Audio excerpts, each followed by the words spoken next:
Oh, alright. I think we're back. This is Frisk Undertale of the Nictogen system, and earlier today I got through the bulk of the last fights of an Undertale pacifist run. Azrael has broken the barrier, and now all that's left to do is walk around and talk to people. And people call this the victory lap. Well, whether or not it's a victory is that's a question I don't feel confident about answering.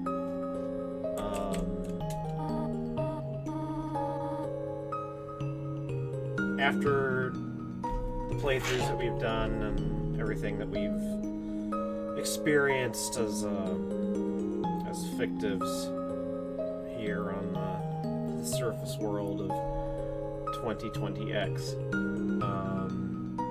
our feelings about this game have evolved. The blissful feeling that came with our first playthrough ever back in 2016.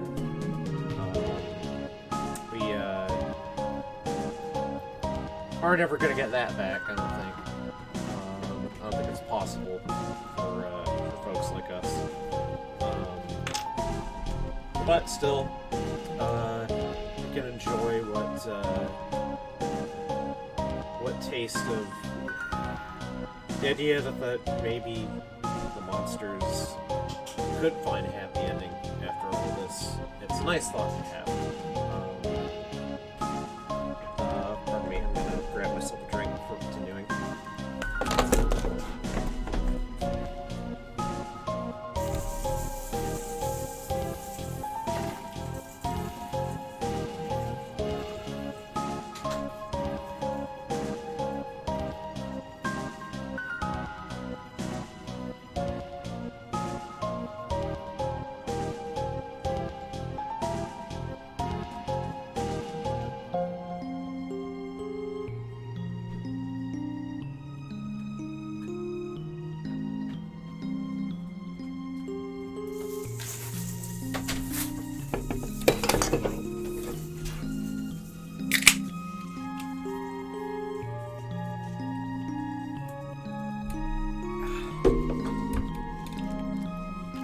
Alright.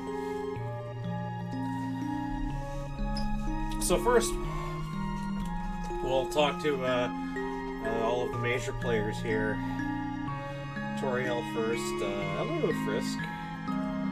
Alphys upgraded my phone. Presumably Alphys didn't put a gun and a jetpack on it. Texting. Sent. Check out this one. So, yeah, Goat Mom trying to be cool and stuff is, well, he tries.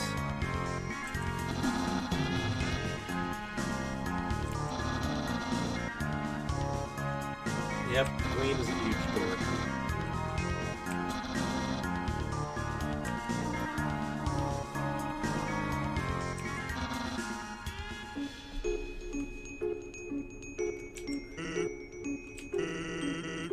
Ha ha.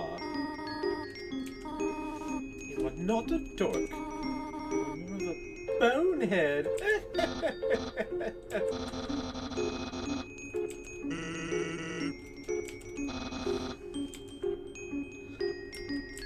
Okay.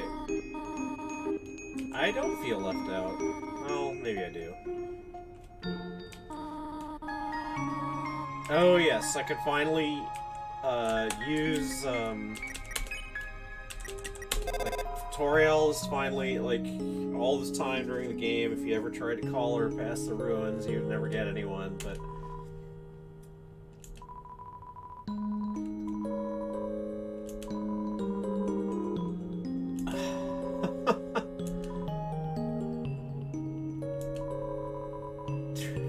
it's... Yeah. LOL.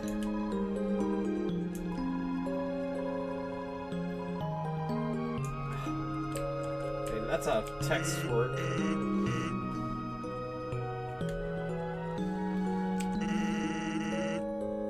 Oh, great. What are you saying?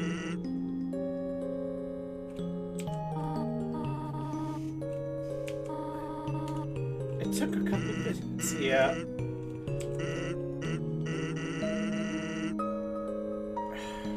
Let's just hang a lampshade on that one.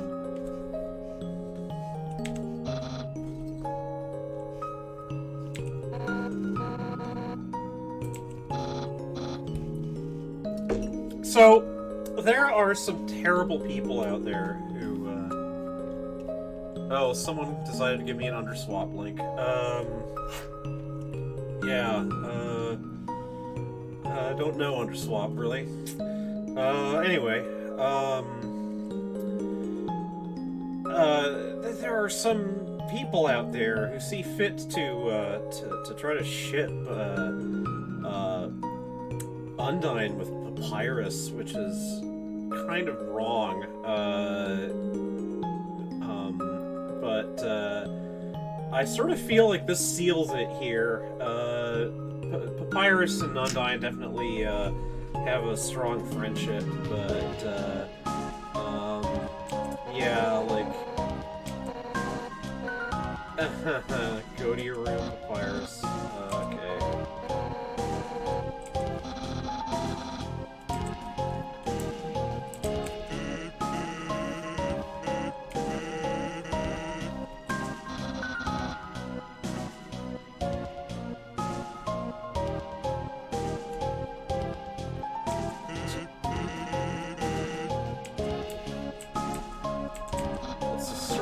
Do the rounds here.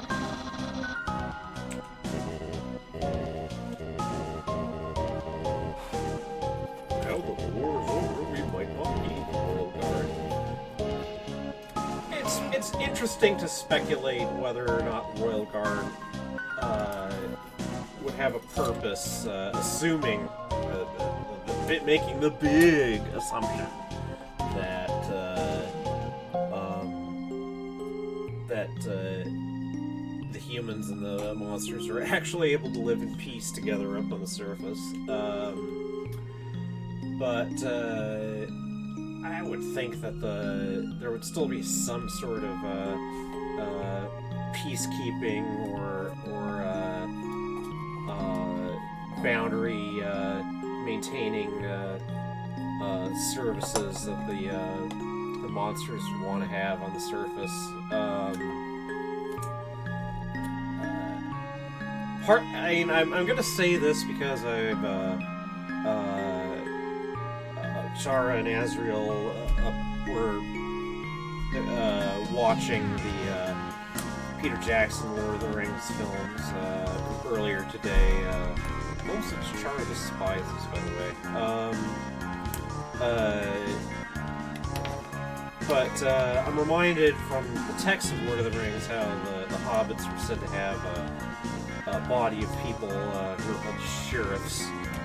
You know, basically sheriffs whose sole duty really was patrolling the boundaries of the Shire, and one would assume that if the monsters had a settlement up on the surface, that they would still want someone who's keeping a watch, if nothing else. So my own feeling is that the Royal Guard would still have a reason to exist. Let's face it. I mean, we are getting an idealized happy ending here, but it doesn't seem likely that the monsters would have absolutely no need of some sort of peacekeeping force.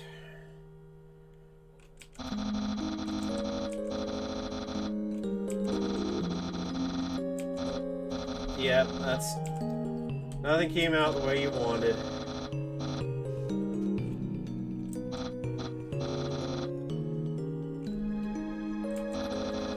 still have to speculate as to why Papyrus refers to himself as great so readily. One wonders where he learned it from, you know what I mean?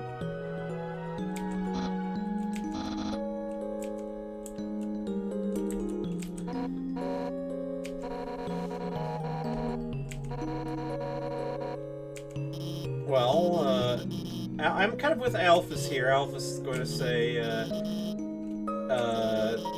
stay inside and watch anime, and it's just like, well, I mean, that's kind of what we do, so...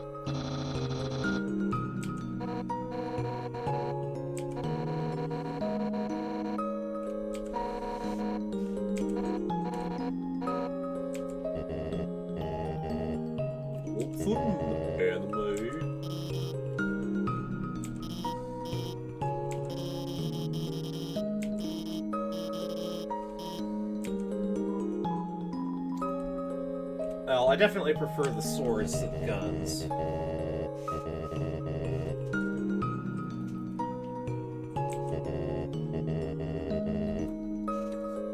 Also, Toby Fox, did you really use apostrophes and plurals there?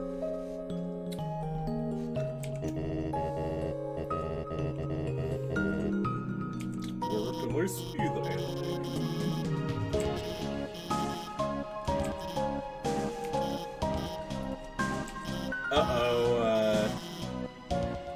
Alright, just show some hentai or something.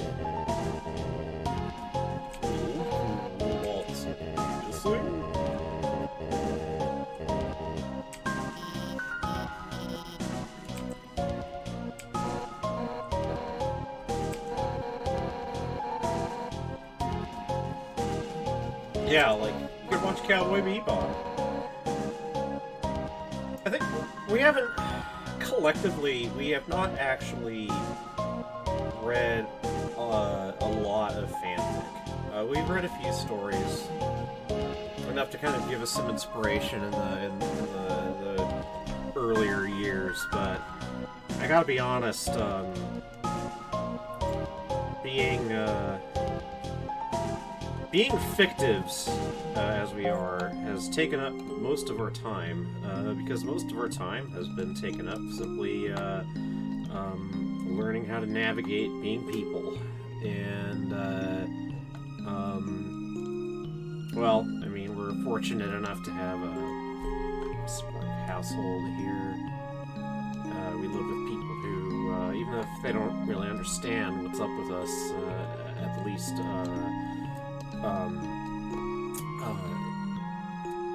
make sure to remind us what's important, even if what's important is, like, you know, doing the laundry and stuff like that.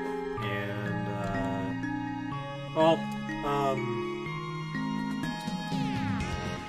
the Undertale fan community is something that we feel a little bit guilty about not having explored nearly as much as you'd think we might have. Like, we've formed our identities kind of the hard way.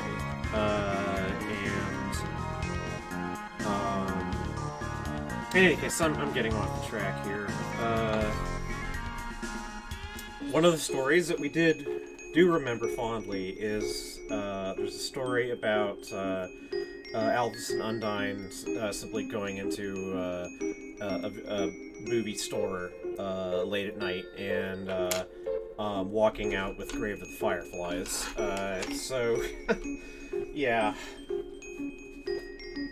So Undyne wants to watch something with fighting, and something with princesses, or fighting princesses.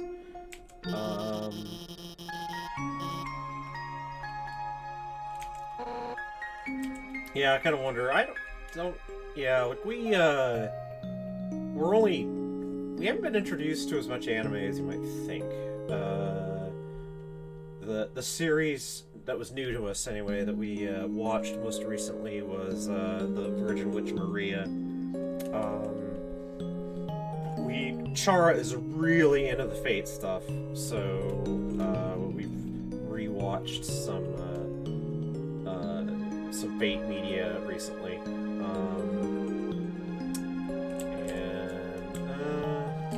let's do...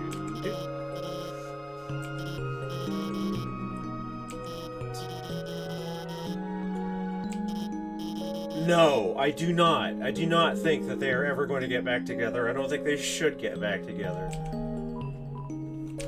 Oh, wait. Shit. What? Who did that?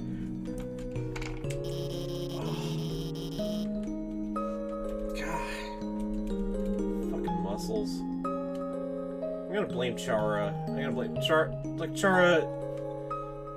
Chara's relationship with these two is a complicated one.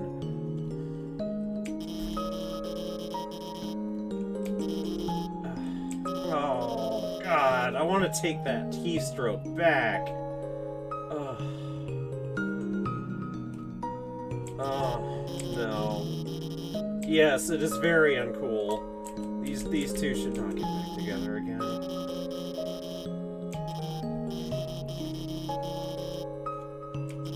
Oh, I know what this is about. Like Chara once wanted to write a story about how they don't like Chara doesn't want him to get back together again. At least that's what they say. But they did want to write a story about him having some sort of really terrible one-night stand later in life where they both regretted it horribly afterwards, because that's the kind of person that Chara is.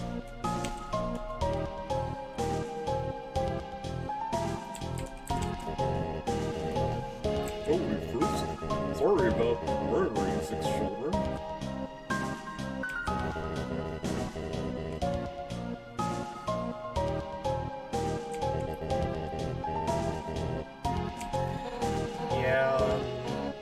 Back to you on that one there, Fluffy Buns. Chara is willing. I know Chara still wants to be friends with Asgore. Somehow.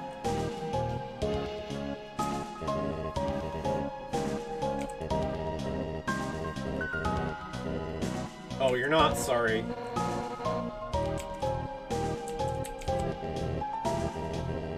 Oh, I just realized now that we aren't fighting each other, I can finally ask you, would you like a cup of tea?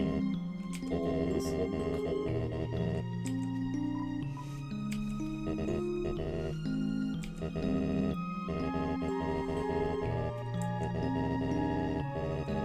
So what I'd like right now is a glass of wine. That's an odd thing for Frisk to say, but I like the stuff.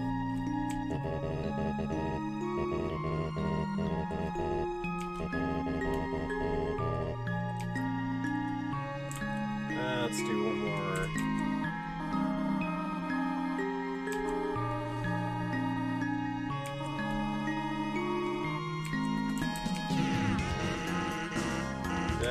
Same dialogue there. Oh, believe me, not working can take a lot of fucking concentration. Alright, now Pyrus is telling me to walk around.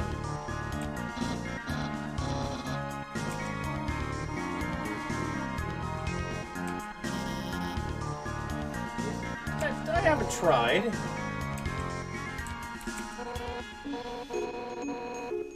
Oh, alright. She's telling me to see someone in particular.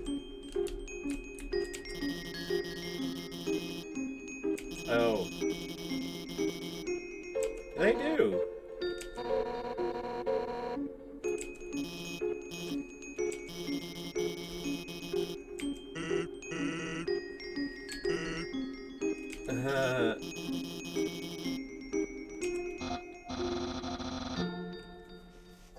So, here's, by the way, an interesting detail. This is a clue that Sans may have helped Alphys with her stuff.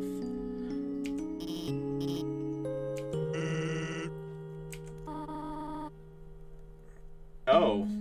Oh, who the hell is Sans? Who the heck is Sans? Yeah, Chara had Toriel say fuck in the story once.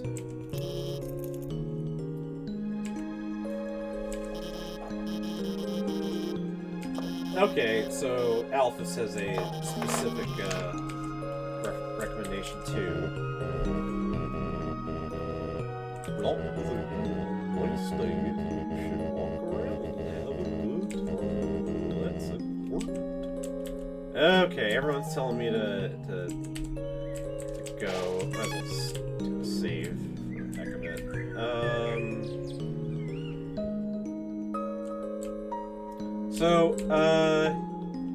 Alright. There are a lot of changes that have happened, and a lot of new dialogue. The first thing is, first, notice all the coffins look a bit different.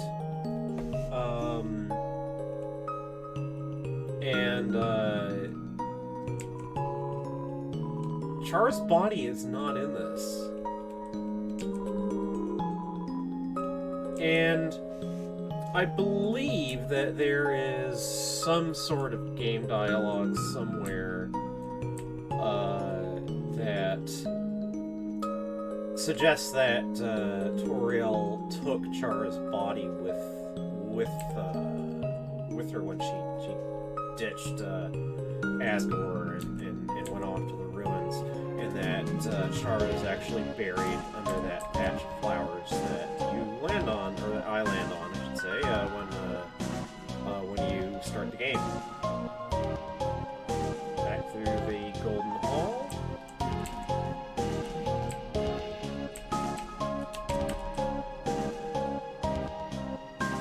Might as well go the long way.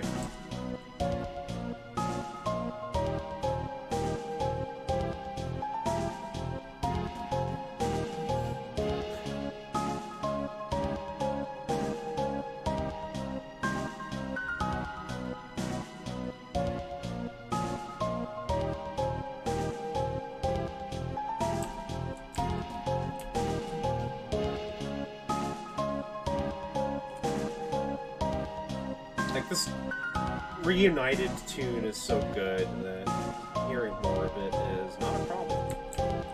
Besides, I don't suppose anything's actually changed in the house.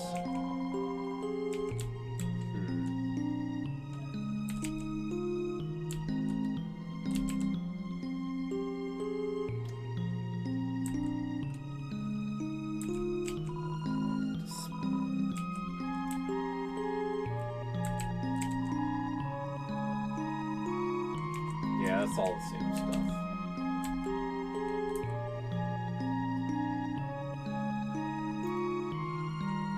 By the way, it's taken me a while to sink in that I did manage to finish this without having to go for the Temi armor, which is good because that would have been an extra day probably spent on this. At the rate that I was going through it.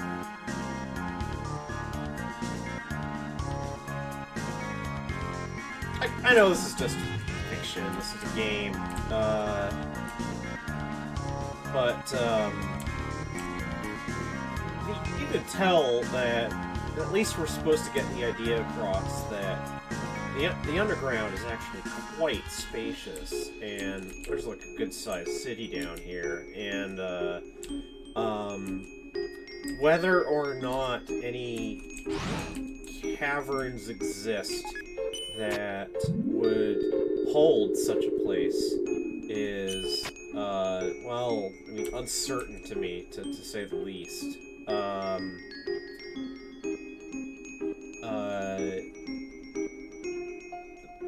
I think off the top of my head, the largest cavern ever found on the surface of the Earth, or under it, rather, is, God, I wonder if... I've never actually... Oh, alright. We were hired by Mettaton to destroy you, but since he never paid us, he all decided to quit. No hard feelings. Well, that's nice. Yeah, I kind of wonder if there are any monster... Basically, you're gonna walk... in the victory run, you walk through everything that you've been through, and you run into monsters that you once fought with, but now they're just sort of taking a break and friendly and everything. So, God, that underswap link. I wonder if I should actually try it out. Like, it's obviously someone just trying to advertise, but the core was made up of interchangeable rooms. Before you came here, the layout was altered so you would get lost and perish. Yes, just for you. Do you feel special? Kinda. Get lost and stay. That way, that's different. That's certainly different. That's not, though.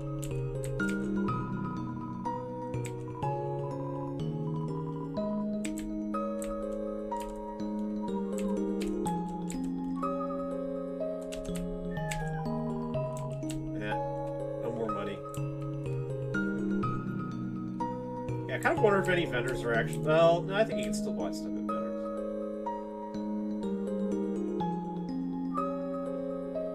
Oh, hello. Why do I... Yeah. Alright. Nice. Oh, wow. I don't know what that did.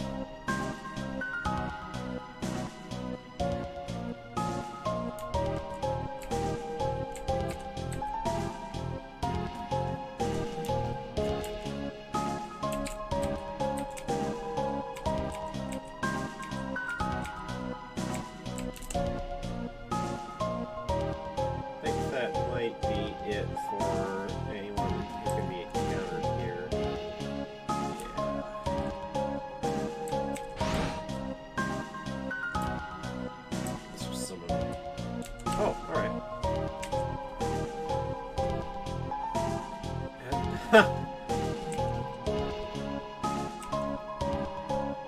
Yeah, I mean, that would be fun. Kind of makes you wonder how the core actually works. Chara has a shrewd idea that it's basically based on chaos,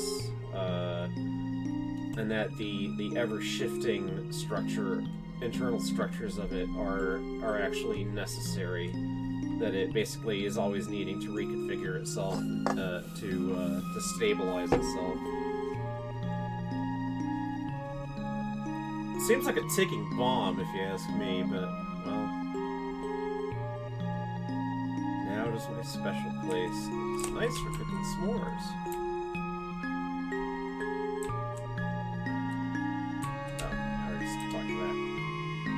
That monster. Alright, back to the MTT Hotel.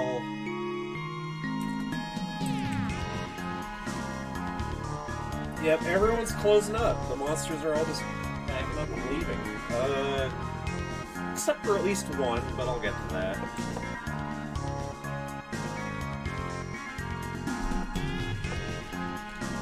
So, yep. Let's see.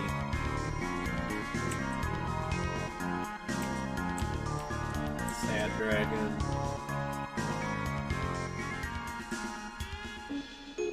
Elevator started working again. Now no one wants to take it anyway.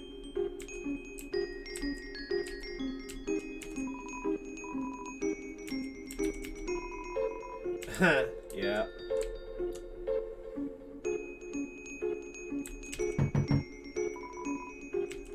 I don't think anyone responds.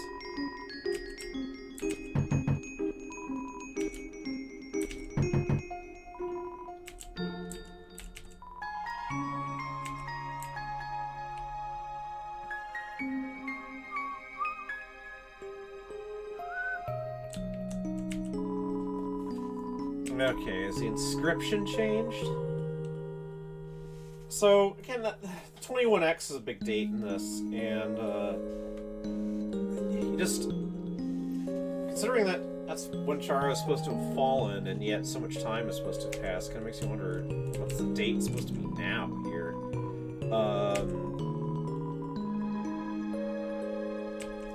It is good to pass through here.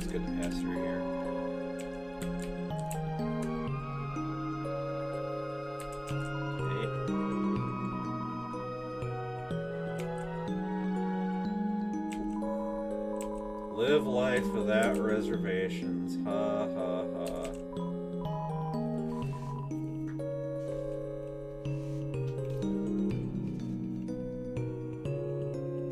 If we're leaving my job, I just got a raise. I guess every apple has its core. Yeah, I really have to wonder what's going to happen to the core with all the monsters leaving. Like, would the monsters, or sorry, would humans actually like that the monsters had some sort of flippin' chaos reactor down below? I don't know. Surface world. Really? Well, I don't know. Life up here is still goddamn puzzling to us. Alright, that's... I don't think any of this stuff's gonna have changed.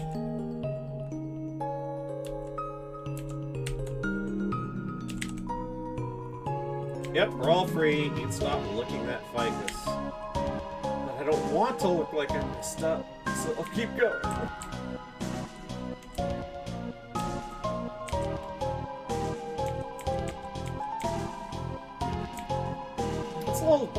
It's basically impossible to tell without trying that whether there's new dialogue or not. I don't know if that's trying to decide if it would be a better feature if when interacting with a character you knew that you had exhausted their dialogue or not. Oh, sorry, I almost missed someone. Heck, poor old Burger Pants. Well, let's talk to you. Kick your buddy. Yeah, we're free. Of course. My boss, you love that guy. My dad, I mean, I hate him so much. Ratty and Catty.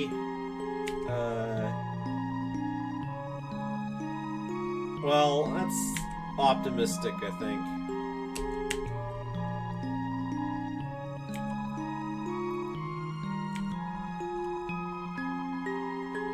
I mean, you did play a hand in everyone getting free. You sold me burgers. And that was important. I mean, that is exactly what it was. Yeah, that's the attitude to have, Burger Pants. Don't let the bastards grind you down. And I really wish I knew what your real name was, because you probably hate being called Burger Pants. Here's a brand new real name.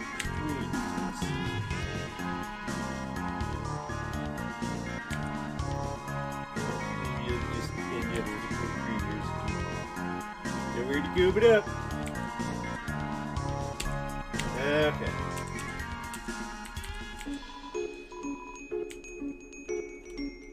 Alright.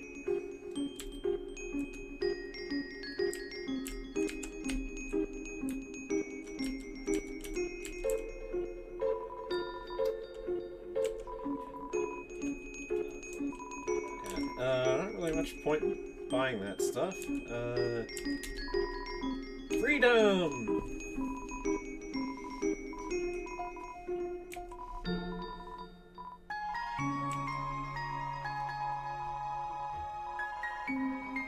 So, millennia of being imprisoned. Okay, alright. Kinda makes you wonder how long a year lasts down here.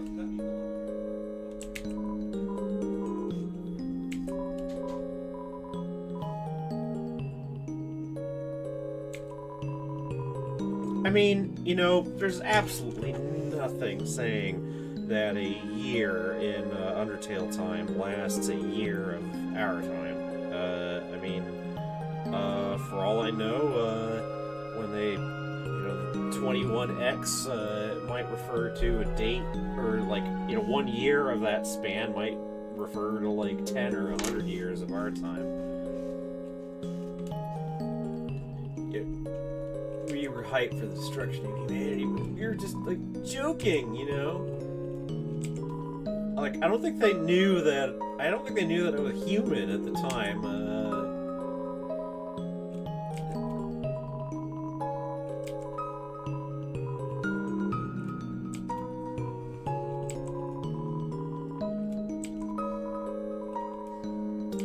These two.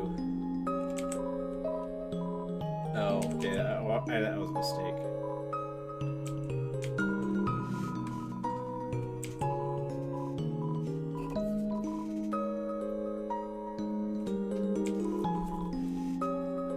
Totally joking.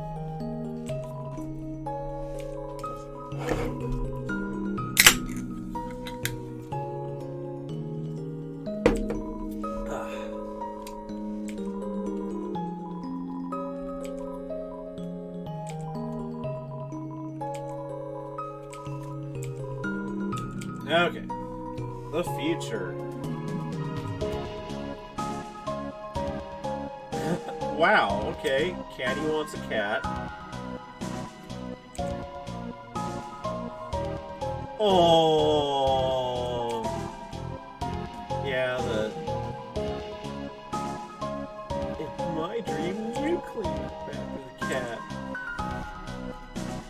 Oh, alright, interesting. A little bit of dialogue here.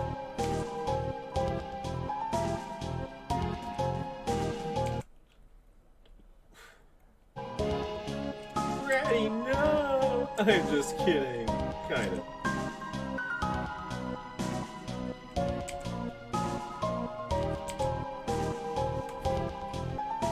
Oh, that's probably the dog, isn't it?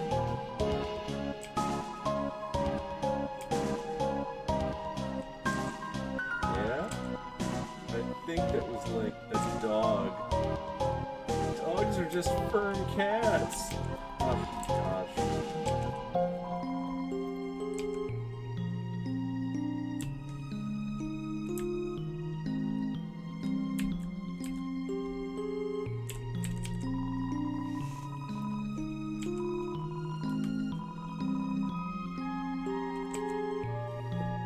I wonder if that changes if you bought more ice cream from them, because I only bought the one.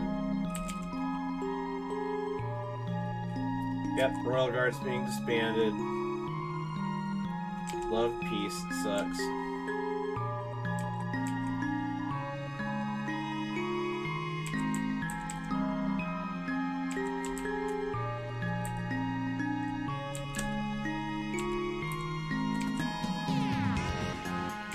Nope, I don't. Heats flamesman.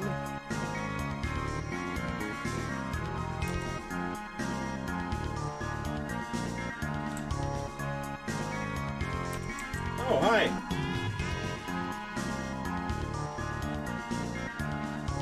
Oh, alright. You're one of the Collins. See, Undertale isn't a total dick. Just kind of a dick.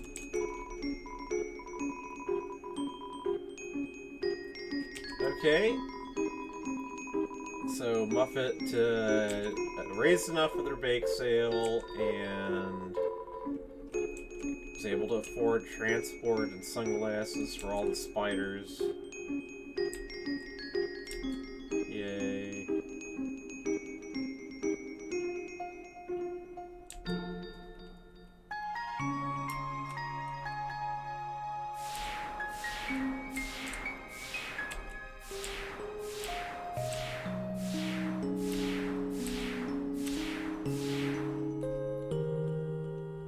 Oh, you're still here. Nope. I don't know. I think I would enjoy a Muffet baked spider up on the surface. The idea that she might become a master baker is, appeals to me.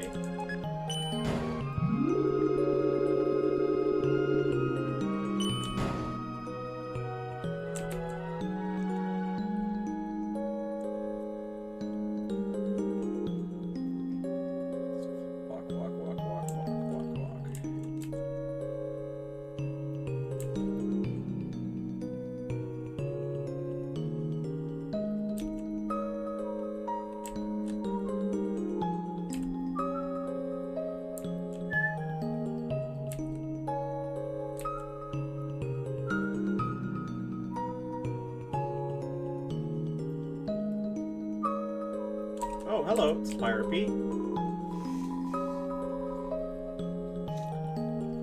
I don't know, like, you're pretty cool.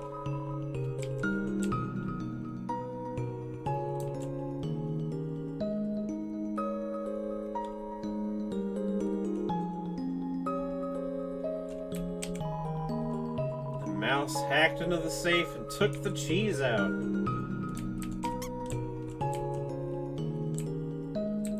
Yeah, I think you find that if you check all the places where mice were prevented from getting cheese, that you'll find that they did in fact in the end get cheese. Sun airplane, hello.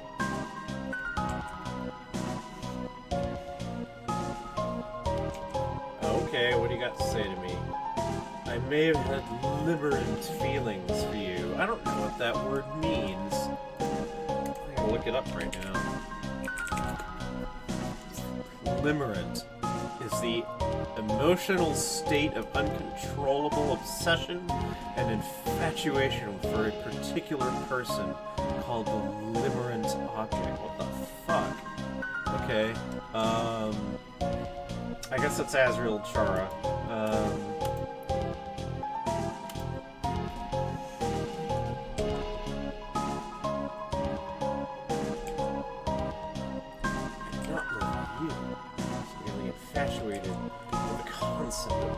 The idea of romance, the concept of sharing affection with one another. Through these desires, I built a false concept of you in my head. Such a relationship would not have ended well. In closing, I believe it is better that I chose to say nothing. Baka.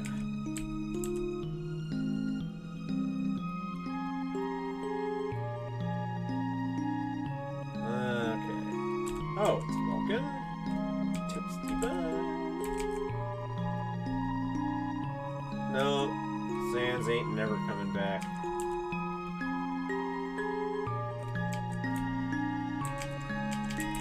Nothing to do there. I'm gonna go back, actually.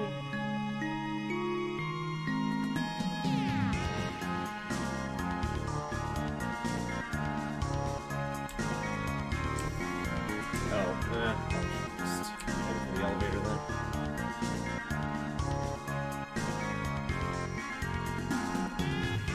Second.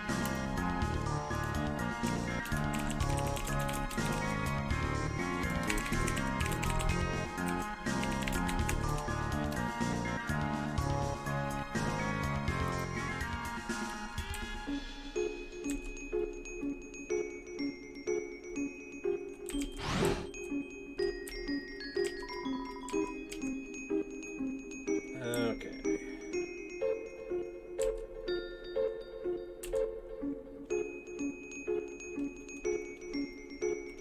Wait, where are we?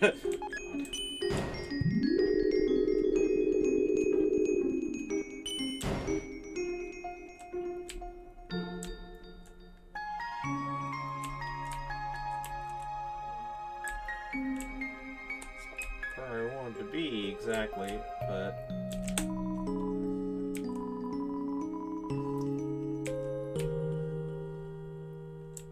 let's go back through here.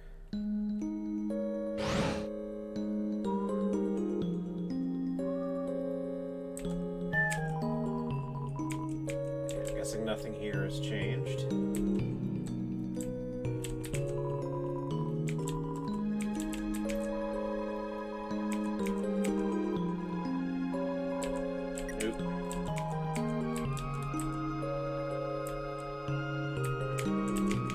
Can't get back that way.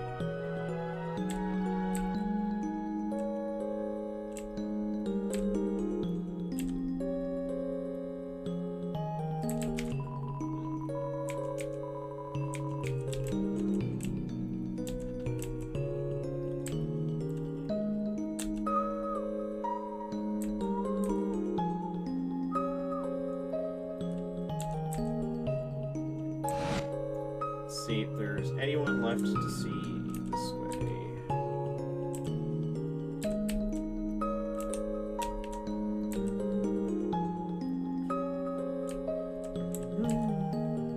Alright, hello. Freedoms! Freedom feels spicy. I think that's probably gonna be it here.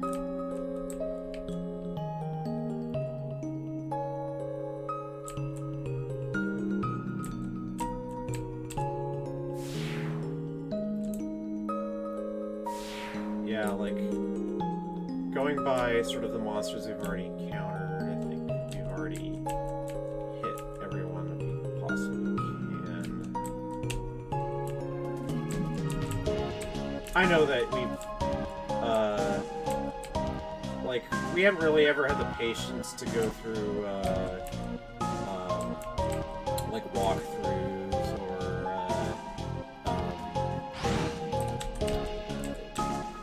any kind of documentation that would enable us to hit every single thing.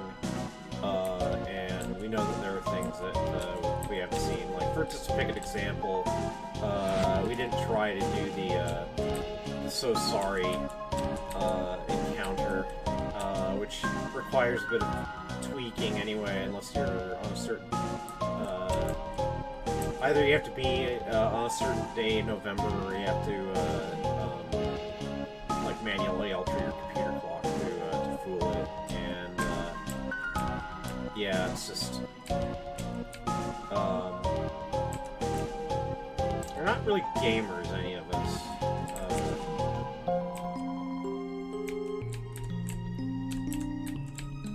Like, where was this box before?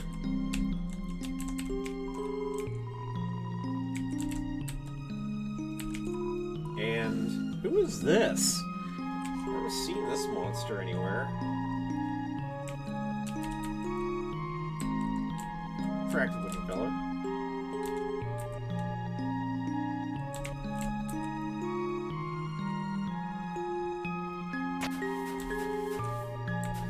Now, alright, no, that's just, yeah.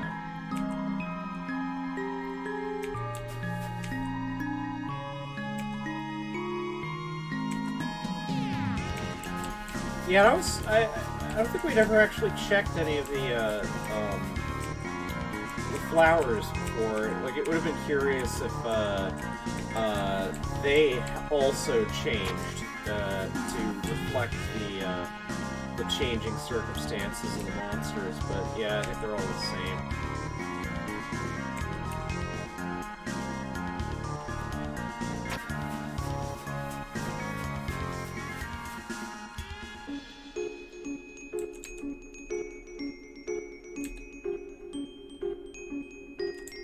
Oh, this is just on now.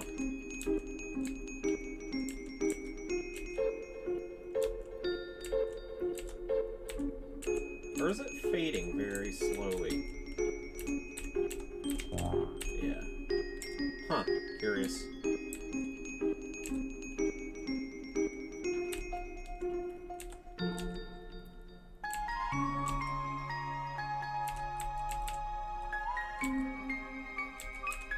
Let's go to Temmie Village.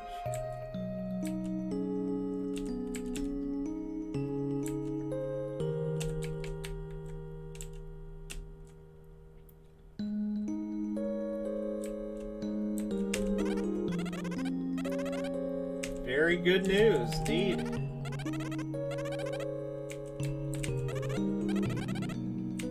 Thames are free. A pleasing development.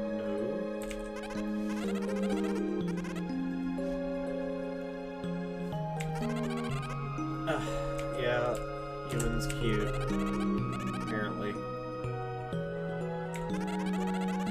Uh-oh, Thames still watching Egg. Still hard-boiled.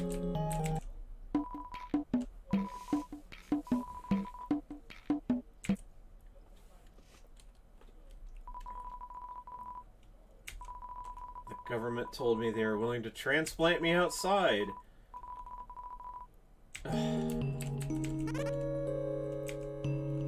Hives, ha-ha.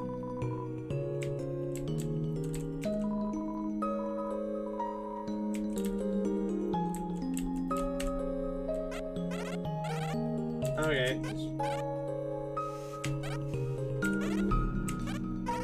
think all this might be the same.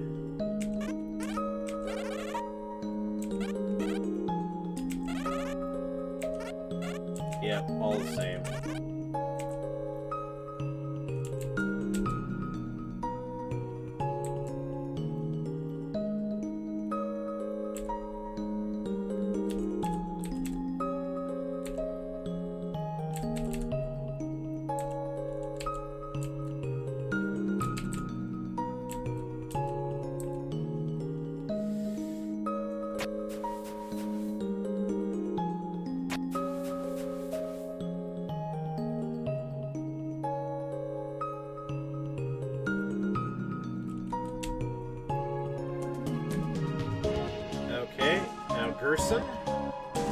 Gerson has a few things to say.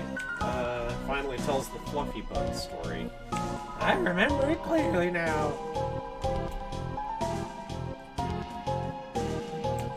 So, yeah, like...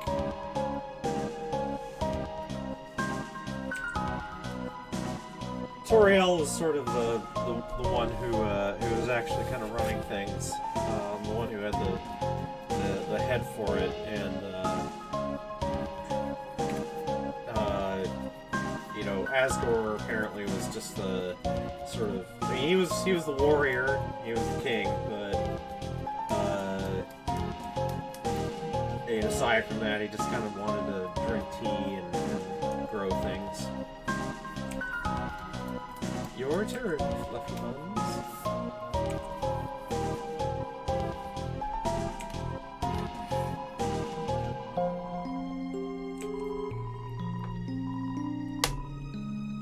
Stern expression. I, King Fluffy Buns.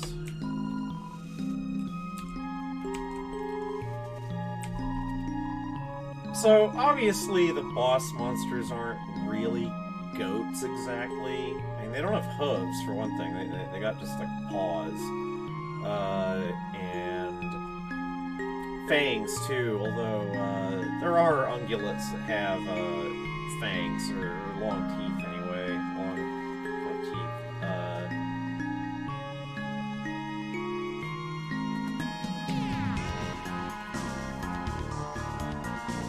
Oh, poor Toriel, thinking that she was being called a cow. Moo-moo.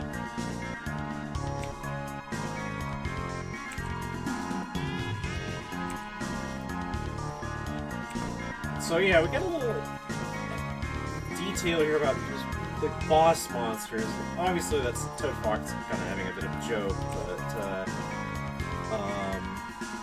yeah, like...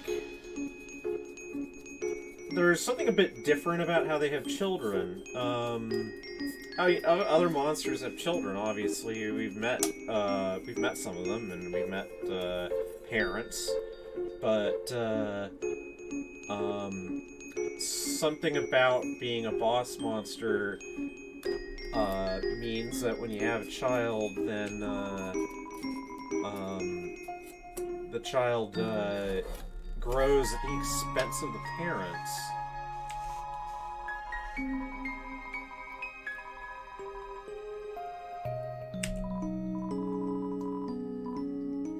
Yeah, what? And the child's human? What?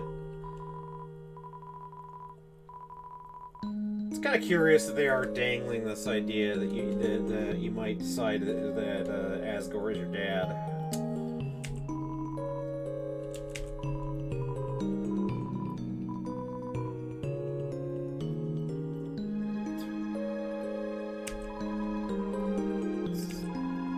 Everyone knew she was really the brains behind the throne. Yep.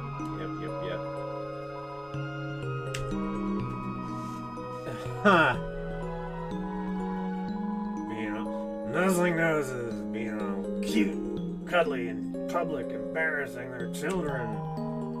They're so sweet, it made me sick. Thank God those days are over. Yes, they are over.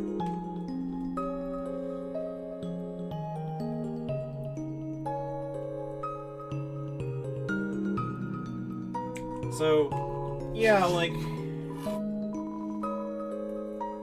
Undyne, lionized Gerson here. Gerson, the Hammer of Justice, goes back to the war, I believe. I'm not sure if that's actually definitely indicated. So, yeah, like, both Undyne and Gerson here talk about beating up bad guys. And, you know, what that would have been in the underground, so who the bad guys were, you know, other monsters. I talked about the idea, the very speculative idea that Chara had, that maybe there are just the equivalent of just sort of wild creatures down here. Although calling such creatures bad guys is a bit of a stretch, even if they were, you know, dangerous in some way.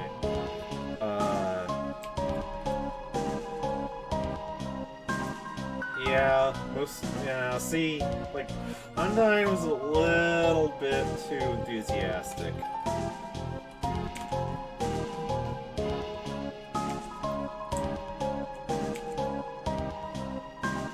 Yeah, you can do it!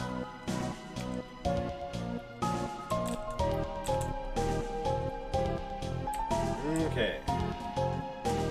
Snails are all still here. Did their dialogue change?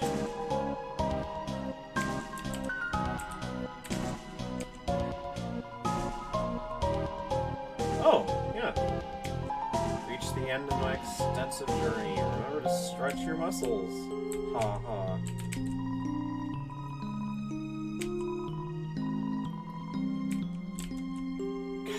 I still, like, is that supposed to be a human body? Just what is that?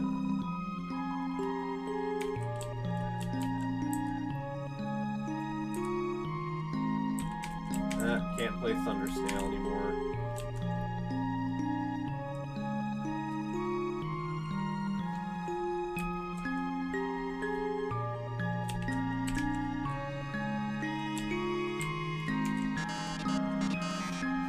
There you are, Frisk, darling.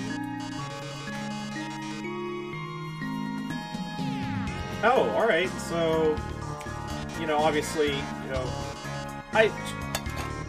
Chara once wanted to write the story of just what the conversation between Alphys and Undyne would have been, or there's two ideas.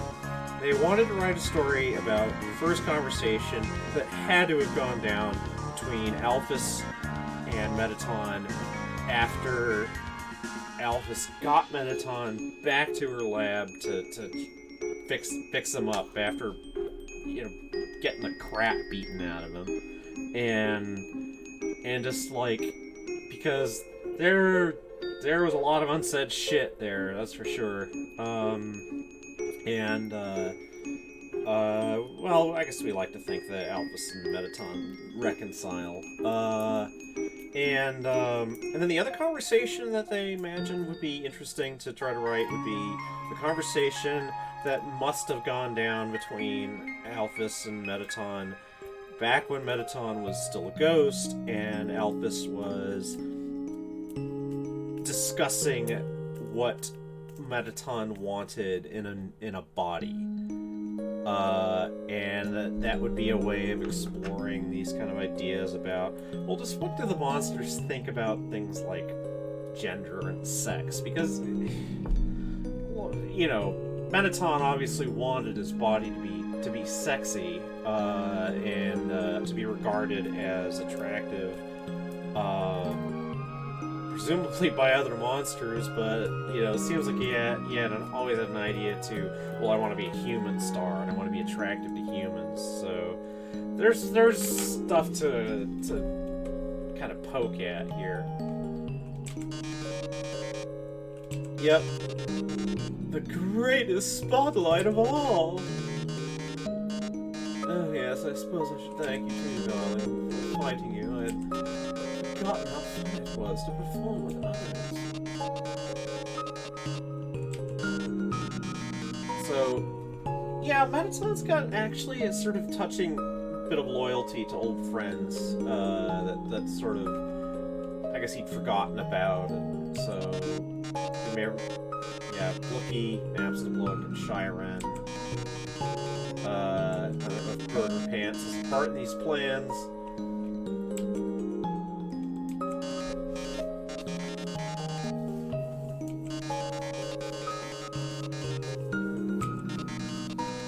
So, we do have a shirt with Metaton on it, so, I mean, we're definitely, okay with, Undertale merch.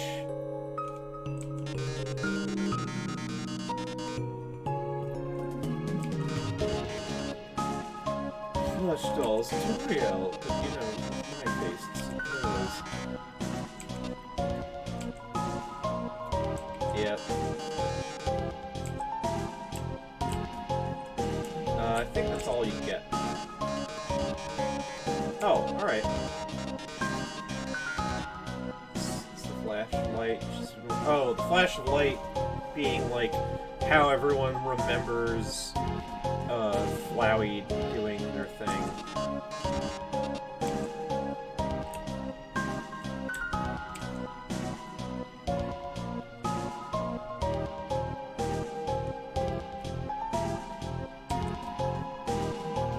Something cool.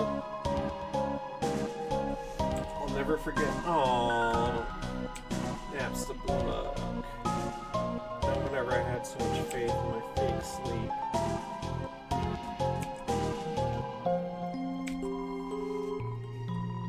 Aww.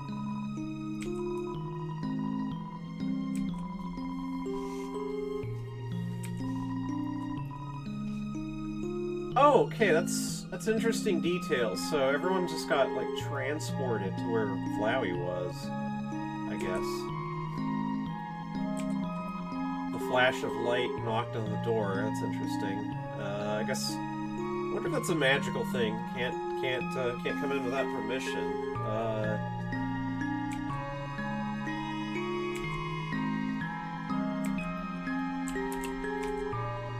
Name?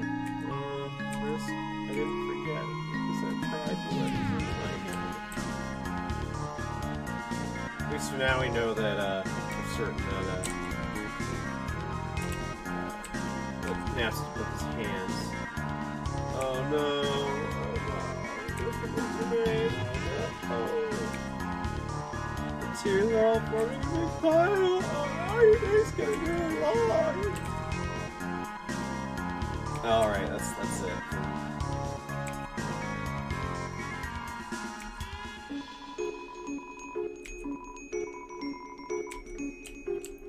Guessing that was all from Metaton too. Yeah.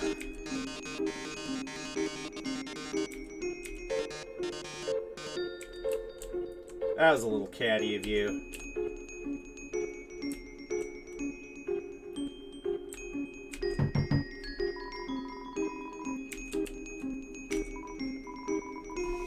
Oh, okay. Training dummy has some words in the matter. Ha ha ha.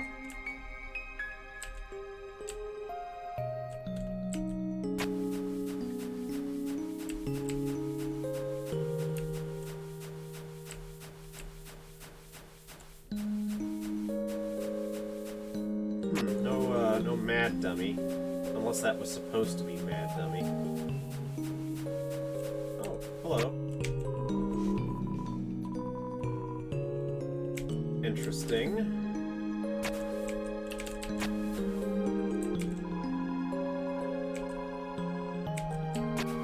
I'm going to... I gotta be right back. I'm gonna grab something to drink again.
Okay.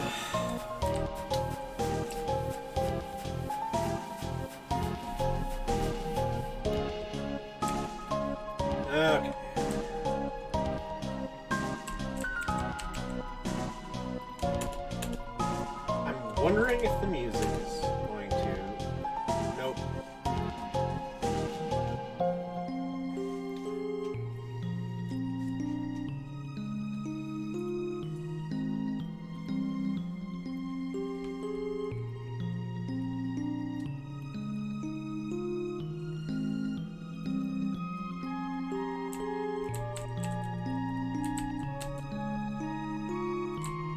Can't talk to the duck. No, I guess not. Okay. Yeah, real stars are kind of neat. Fortunately, living in Seattle, we don't hardly ever see them.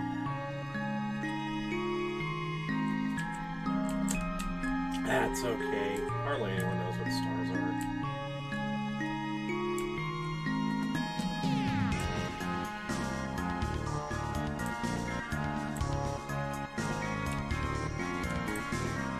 Sure there's anything around these parts to see, but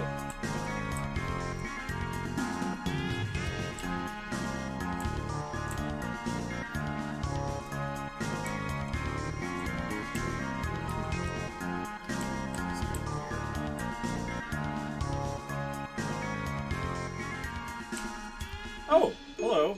Forgotten about you, Onion Sam.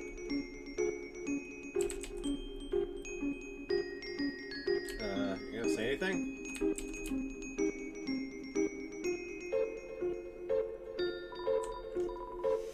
Here, you're back.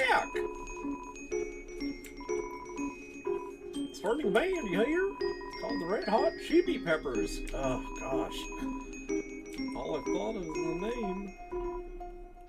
Now I'm doing voices. What does that say? Oh, God.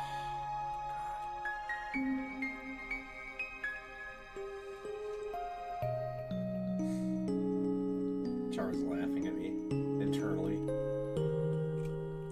I don't play instruments or sing. Well, do you think it'll be popular? Like, I don't know. I'll say yes.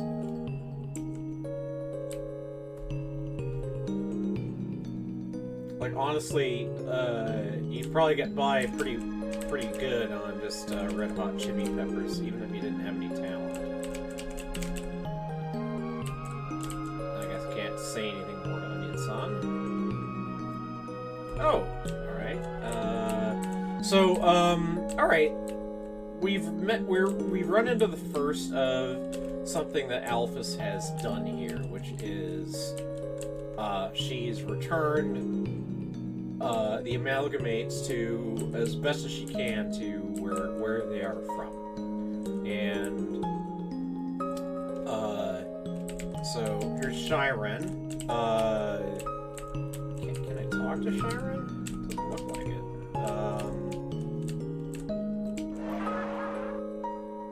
It's good to be with my... Aw, that is very nice. I like that. Oh, so yeah, part of me wants to see my new brother, Aaron. By the way, I have to, but most other parts of me don't. Yeah, I have to hit, it's good to be with my sister again. I can't walk away until I actually actively disengage. This is interesting to me. None of us have actually seen this before.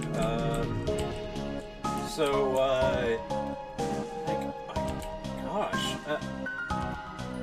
Almost feels like, music continues and doesn't stop. Oh, I can actually hear it. It has not been replaced by the, it's very nice. I like that. Lots of, you know, I know that the circumstances under which this game was made are basically, like, I think just Toby Fox didn't have any idea what he was doing, really. He just slap something together in Game Maker Studio, I believe, which is not, I don't know anything about these things.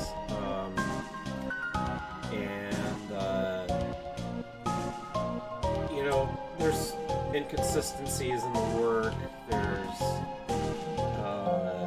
There's lots of things you can complain about, but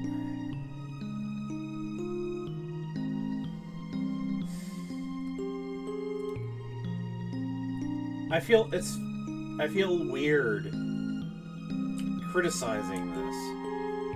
I mean, I'm from this. Like, this game created me in a sense.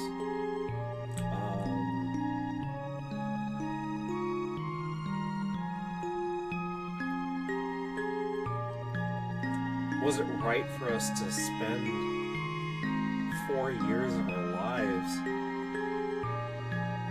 trying to figure out what this meant to us, to the point that we really became people from this game? I don't know, but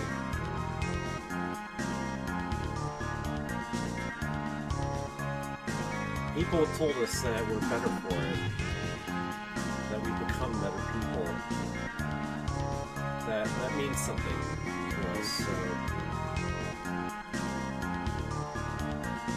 anyway. First Ghosts are real, now anime is real. Well, I mean, I did tell Undyne that it wasn't.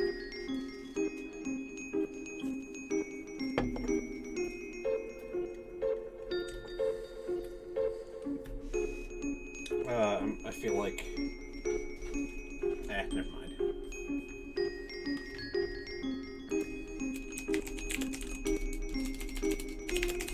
I gotta tell friend.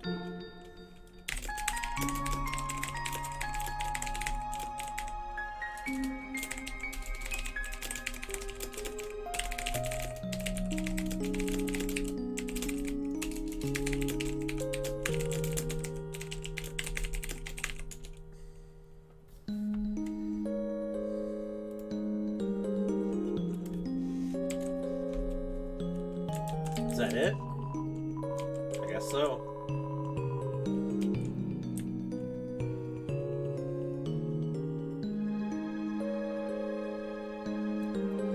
If Aaron is saying that they didn't know ghosts are real, kind of, I mean, I would have thought that ghosts were kind of a routine thing. Well, maybe not, because there seems to be the implication with Napstablook's story and that of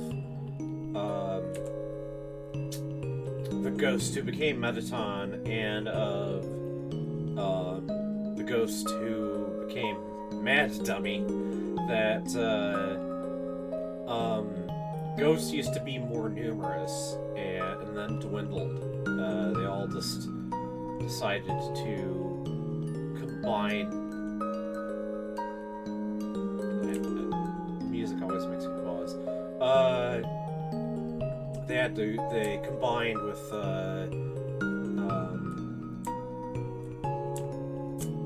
objects, became corporeal, and you know, I find myself wondering if that's where some of the monsters who were just like, oh, hi again. Are you gonna say anything more to me? No, you're just gonna sort of look at me. Oh, you do say more. Okay. How would I ever know? Well, I'll keep my tentacles out for you. You hear?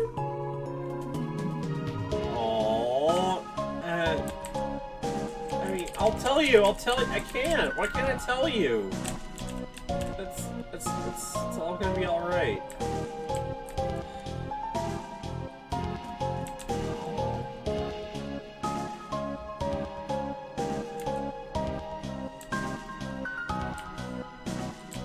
Very bittersweet, all this, because knowing that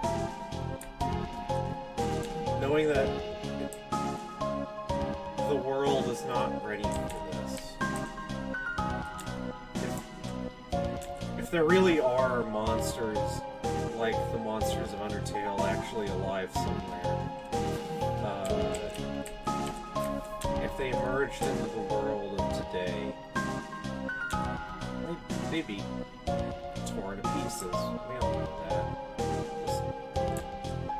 We live in an exceptionally cruel society, a cruel time. Here in the United States, especially. Goddamn.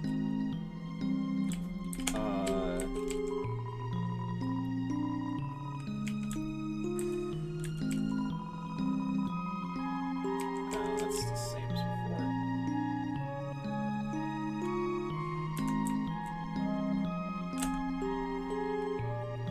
What we are seeing is, yep. See. Cheese has been accessed. I'm gonna say here's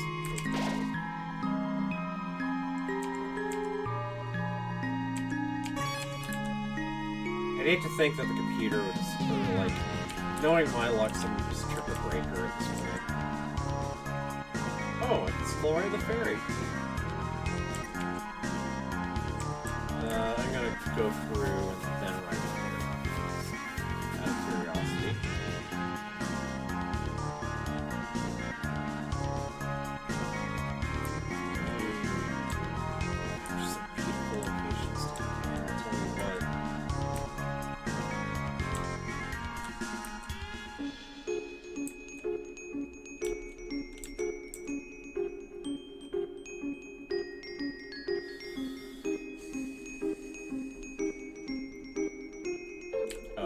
I have to ride the ferry.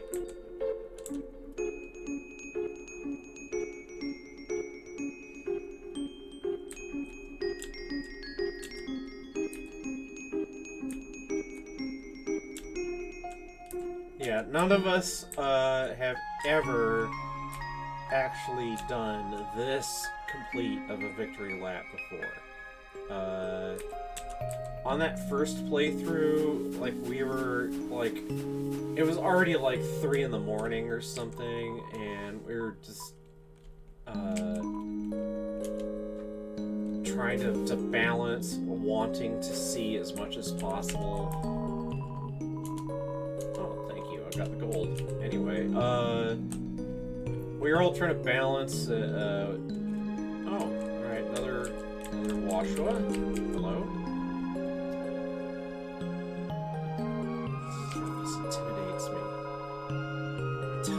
Outer layer of the earth is made of dirt.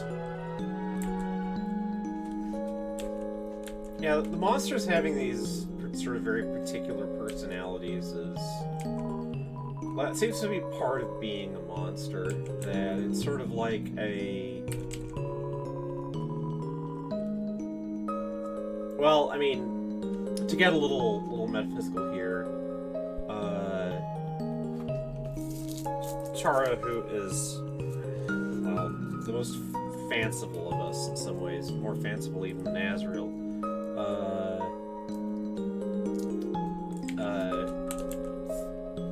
Because Azrael has had sort of science as well as mysticism in their background. Has this, kind of silly idea that even so much as, like, individual particles are capable of developing what we think of as self-awareness. And so kind of feels like monsters are sort of very simple concepts that have been granted self-awareness and are capable of growth and development and so forth.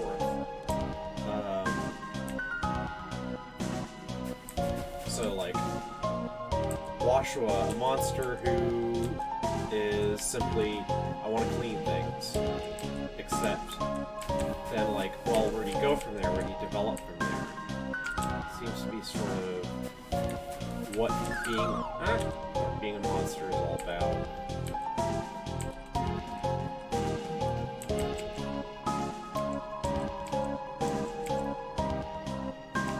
Well, I'm actually going to use this box right now.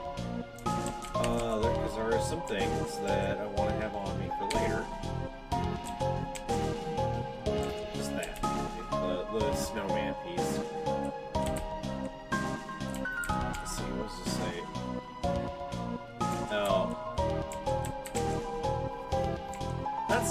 dialogue from before. Alright, we're approaching Snowdon. Fortunately, going back is going to be a lot quicker than going... Or going forward again is going to be a lot quicker than going back, because, having seen...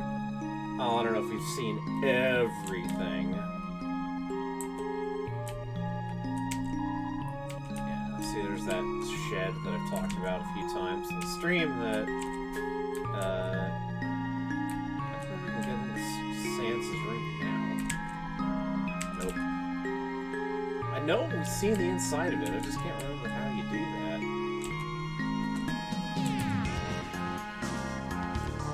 Alright, let's see, doggo. Amorphous, shambling family member. They're always moving, so I can always see them. Well, that's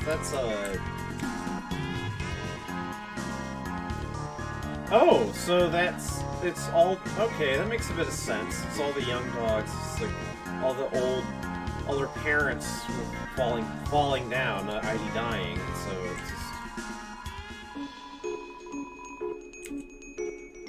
Yeah, monsters do have a way of, looking on the bright side of things.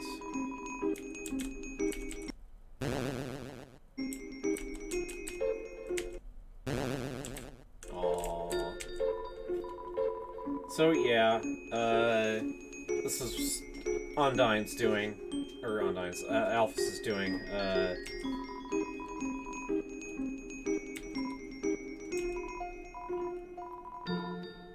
wait, relax, let's know a bit more fruit. Okay, the library's closing.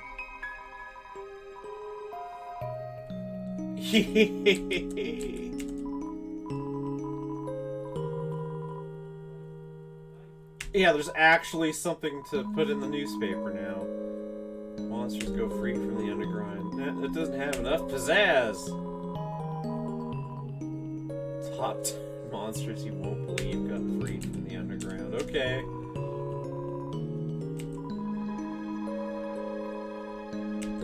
She's got the other attitude of, well, why don't we just quit? Oh! You know... Okay, that's just old stuff.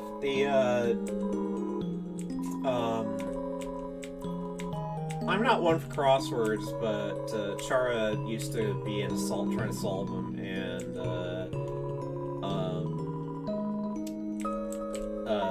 you know how like newspapers will often reprint the New York Times crossword puzzle. They hoped someday to be able to solve the Sunday one. They never got past like Tuesday, I don't think. Yeah, they're supposed to get harder as you go on. So Ice Wolf, remember Ice Wolf? Finally out of his enclosure, no longer throwing ice. So that implies to me that the core is actually being shut down, which is interesting. Because I would assume that otherwise there would still be a need to be hurling blocks of ice constantly down at it. So Ice Wolf gets to buy pants. There's some fan stuff about Ice Wolf and Doggo having a relationship. Now we can play monsters and humans with real humans! Yay!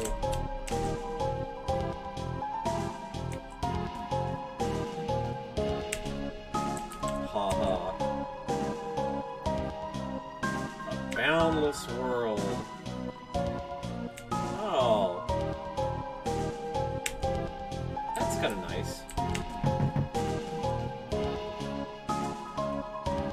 That's the same dialogue as before, so I'm not going to go through that. Yep. Monsters are all free. Are you going to be able to stop smiling? Probably not.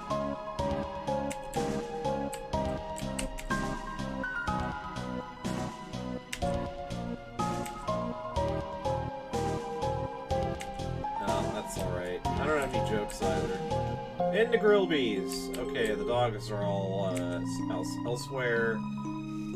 Overworld. Okay, okay.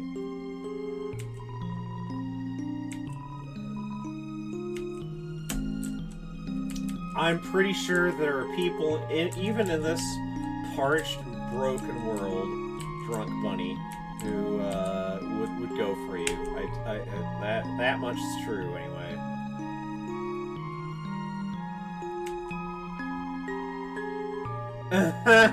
Yeah, alright, let's get to the point about that one.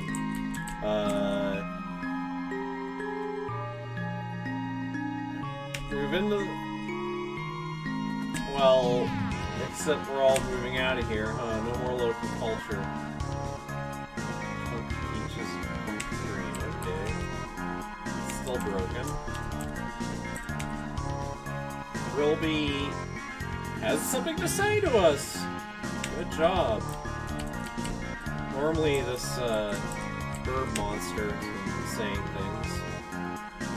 Brand new world. I don't get to translate for Grillby anymore, which is fine, because I was actually just making up what he was saying. Good for you. Thanks. Nope. Guess not. Aww. A whinny of dismay. Was that fucking Aaron? Oh, gosh, Aaron. Oh, that's good.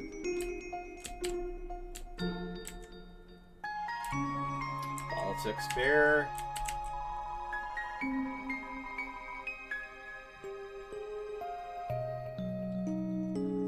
So, yeah, another conversation that Kachara has wondered about how it actually go. Alpha's telling the king and queen the awful thing she'd done. The king gave her a big hug, and then Toriel fired her, because what else could she fucking do? So, yeah.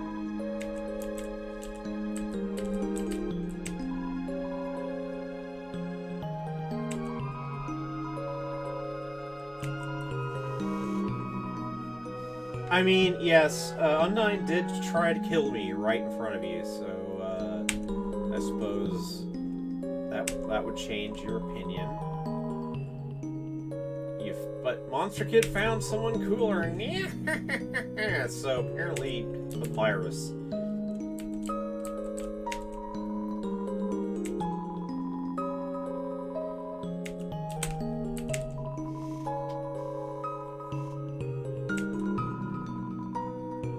Yeah, they would think it was totally weird. A lot of humans think it's totally weird.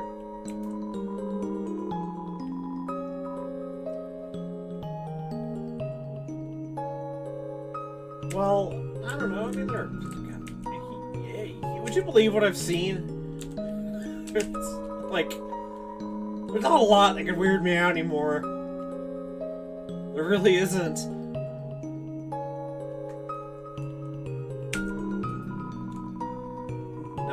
I mean, we already know that Caddy wants a pet cat, so a bunny with a pet bun is... Yeah, so... Oh, alright, we can't talk to brother, apparently.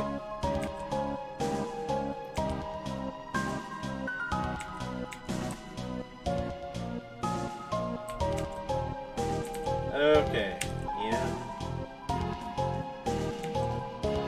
Yep, everyone's shutting down.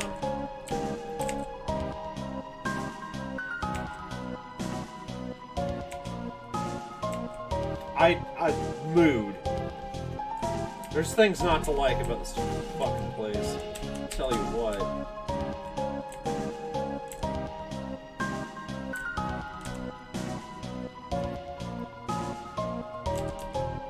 Okay.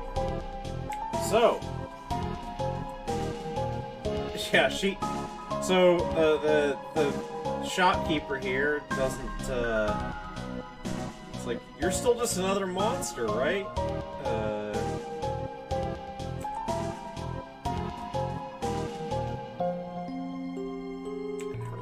back to normal.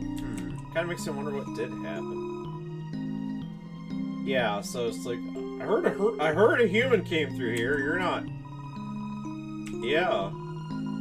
Haha, if they decide to stop in.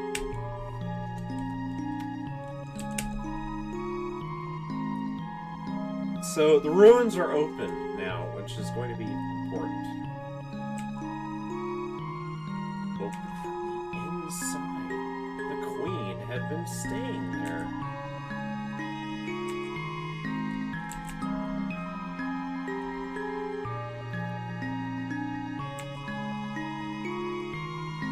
Yeah, I mean, that's the thing. Like, what if... How the monsters would actually fare on the surface is a thing.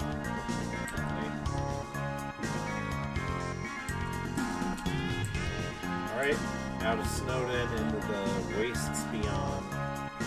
How big this place is.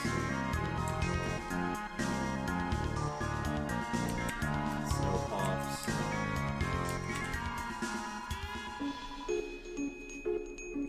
Yeah, I mean, I think you would get at least a little attention at first. For your magnificent hat.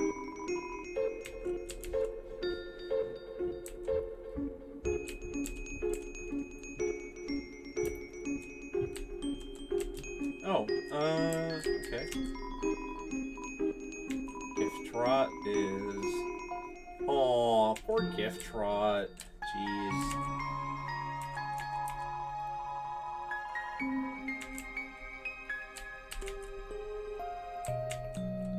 Oh, interesting. Well, no, never mind. I thought the eyes weren't disappearing. So here's that weird door that I know that it's possible to see beyond with the right sort of jiggery-pokery, and I'll tell you this much that I know, is that all you get beyond it is this very brief glimpse of someone who is supposed to be W.D. Gaster, the vanished royal scientist. And he looks like sort of like a skeleton, the same way that Sans vampires do, except sort of weird and distorted in some ways. So,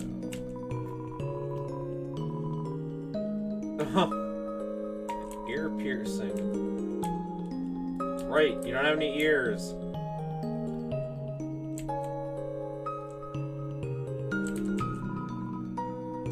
Yep, all free.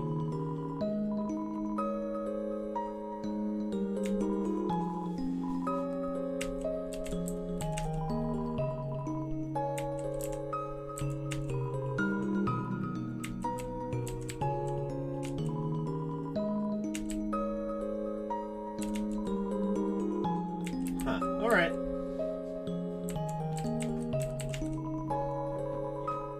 That's... I'll change there.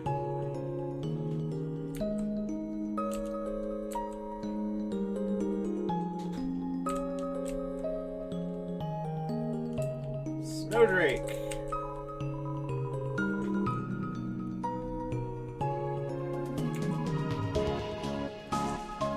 Well,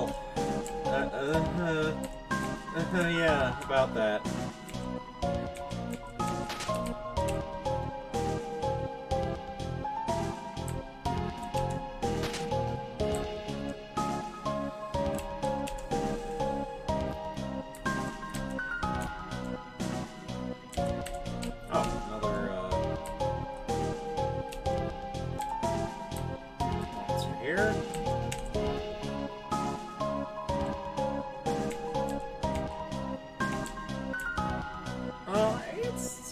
Interesting cat, anyway.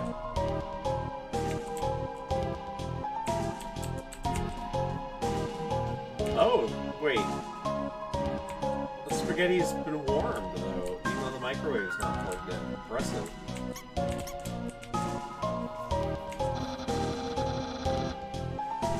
Note's a little different. Public spaghetti.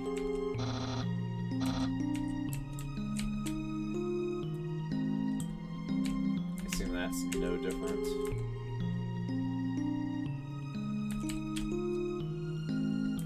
So, I didn't know until looking it up that this little game here has different results based on how long it takes you to get the snowball in.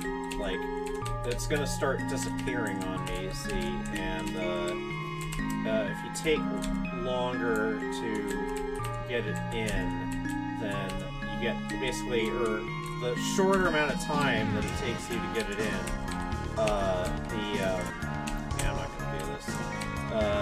You get different messages. I'm trying to like be in a hurry about this. It's not working.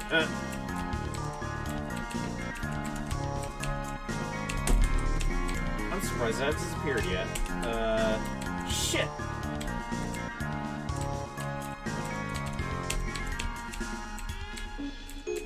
I'm still keeping it alive. Nope, it's gone. But apparently, if you solve it really quickly, you get a bit of a clue as to. I'm not even gonna try. You get a bit of a clue as to.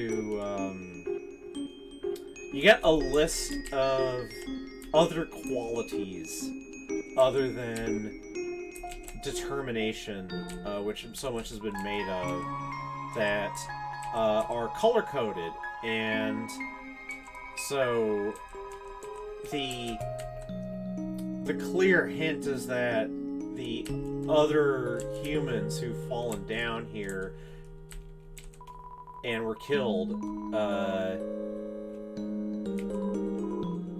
I refuse. I'll just invent new numbers. I mean, that's sort of the Jack Benny method. If you, I don't know, that's a little joke. But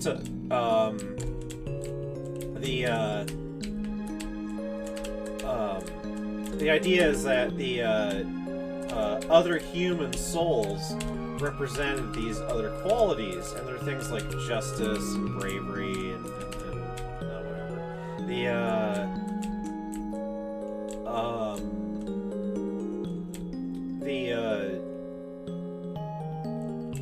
When we saw in the Flowey or Omega Flowey fight, where you see big monsters Flowey, then you also see some mention of these qualities.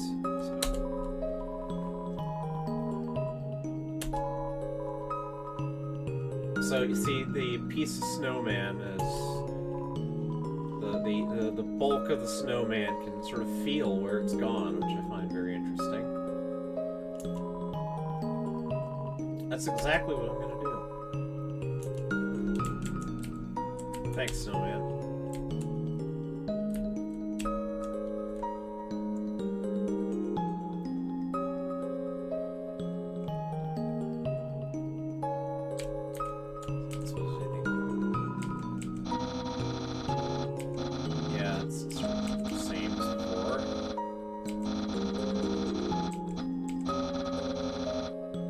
Oh, alright. One more new line. Well, I suppose...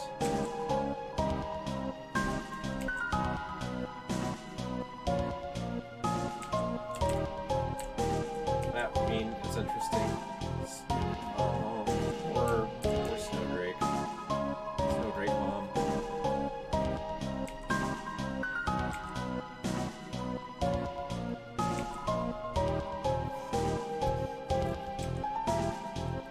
That's interesting that the idea that the snowdrakes seem to be made of ice.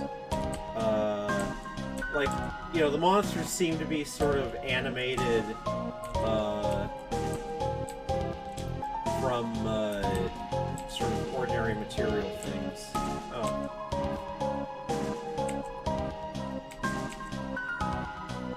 Is the note any different? Never mind, guys. Yep. Okay.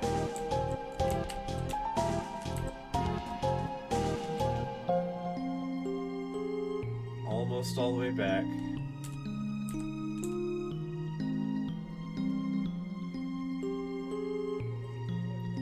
Then there was like a snowdrake in Hotland, in MTT's place. So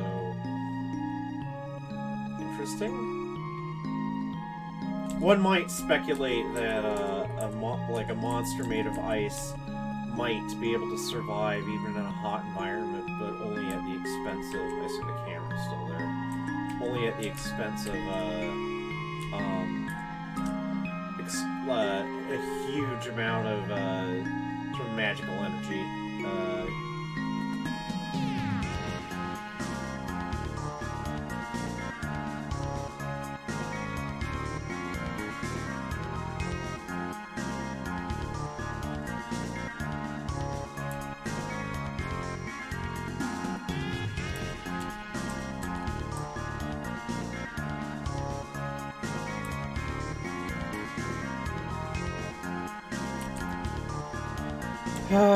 Back to Goatmom's house.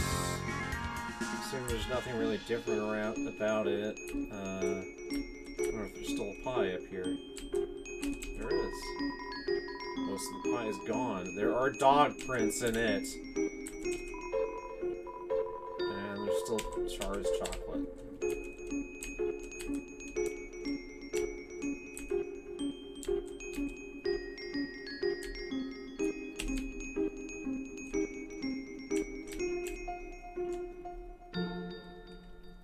You may remember me saying that the clear the message it becomes clear only if you play the kind of gimmicky hard mode of this game, where you enter in my name, Frisk's name, as the without the Y at the end of in for the name of the player character, or name of the fallen child rather. If you do that, then you find out the story of how the annoying dog stole Toriel's phone.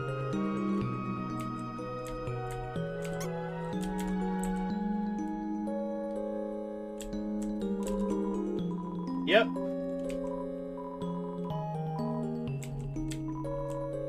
Oh, I can't give you a push? Come on.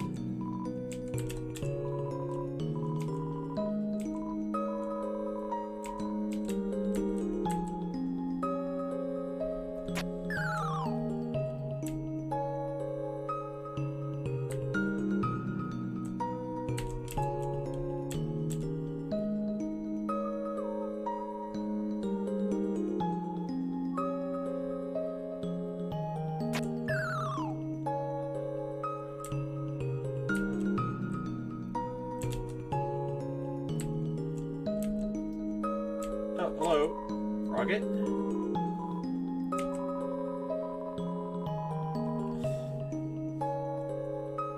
Have I?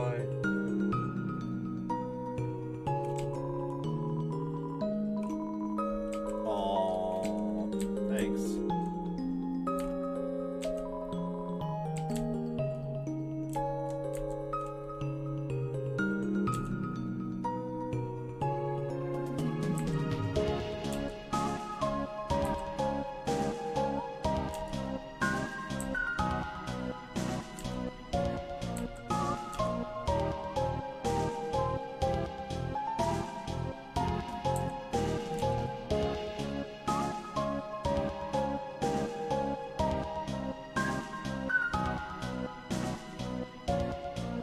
Spikes that do no damage at all.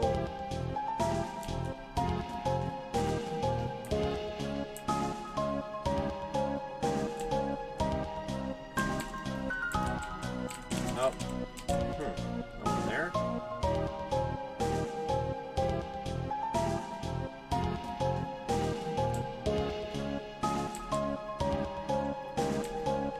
Okay.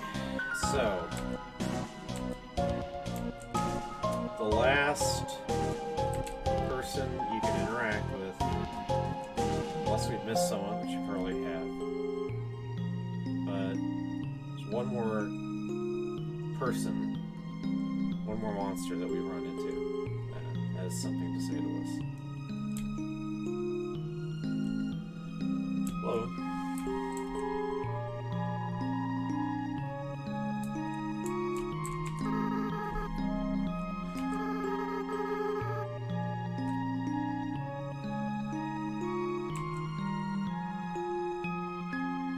By the way, I believe that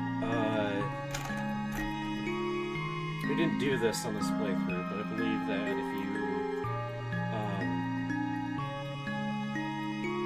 don't leave the ruins right away, but like after Toriel says, like, I want you to leave and not come back, I believe that if you go all the way back, you'll find Toriel here, saying exactly the same thing, saying this to take care of the flowers.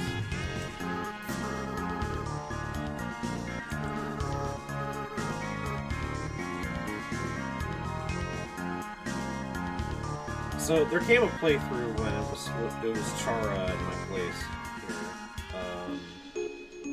The first of us, the first fictive to bond with a human being that we all are a part of. And Chara went through this and just couldn't accept it. Just Azrael seemed so like they were giving up on themselves, I guess. I don't want to break their hearts all over again. It's better if they never see me. It's such a terrible...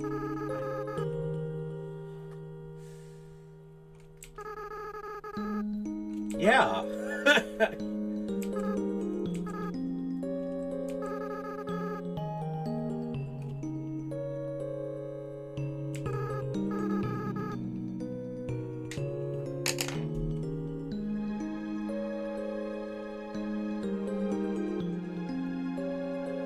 I don't know.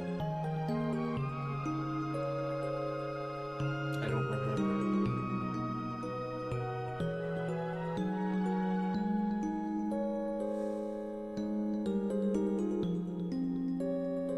All I remember is being scared.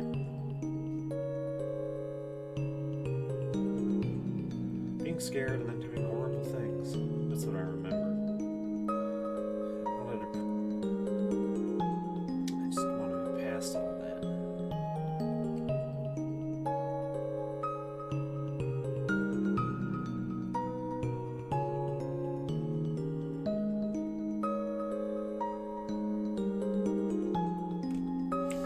It's true, though.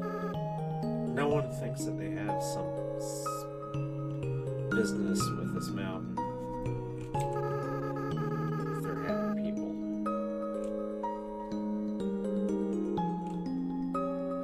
Just really wanted to disappear.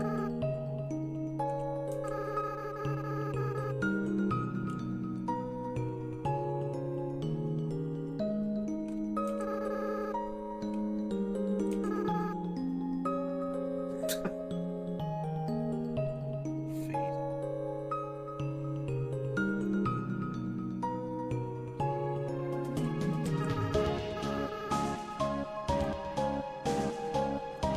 Here's a clear implication. Azrael is never able to say it. So...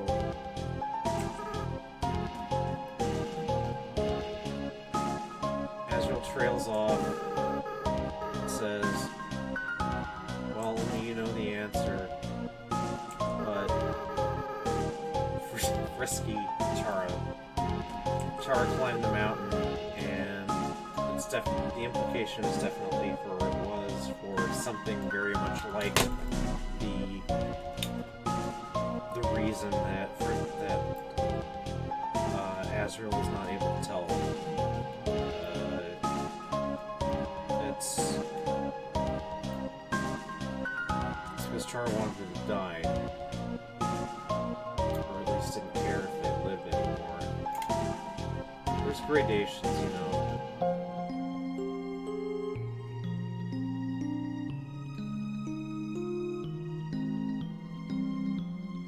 Chara is actually not a person for whom their death wishes take more devious forms. They've been strongly conditioned not to regard suicide as not an option. Instead, they've chosen to act in ways entities that where it hardly matters whether they live or die. It's different kind of self-destruction.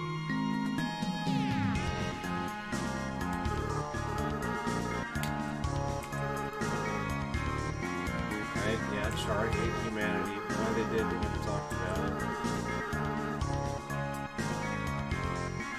I don't know, but isn't that better off there? Chara's a lot more honest than me.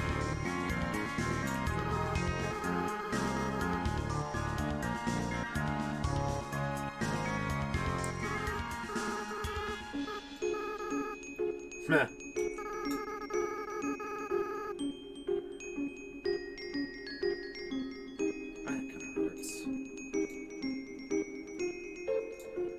Here because of Chara, you know. Chara was the one who has been driving me through all this, I suppose. At first, for their own reasons.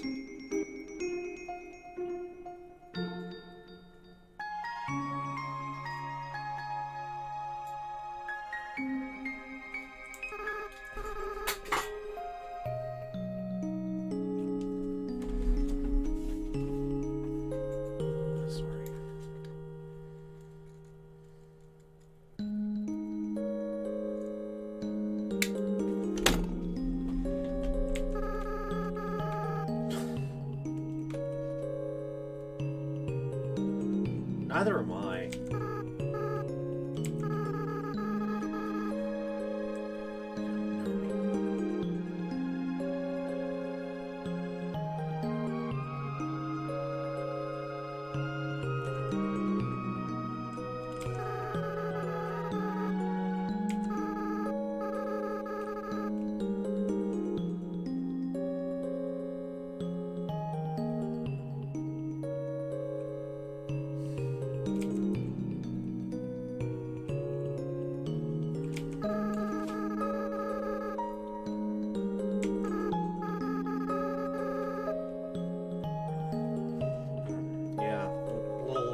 Stuff coming here. Chara combined souls with Azrael. Yeah, like, so the business about carrying the body back to the village, yeah, that was Chara's idea. And Chara wanted to have a little bit of revenge on people.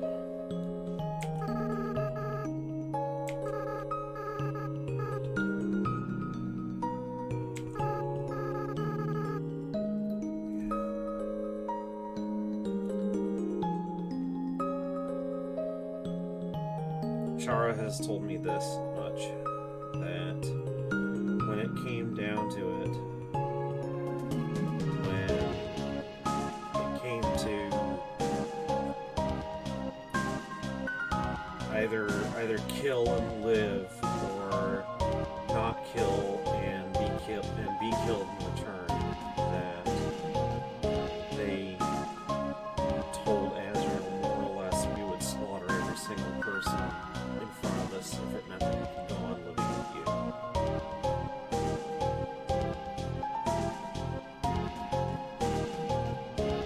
It was a momentary thing, I suppose. But such things,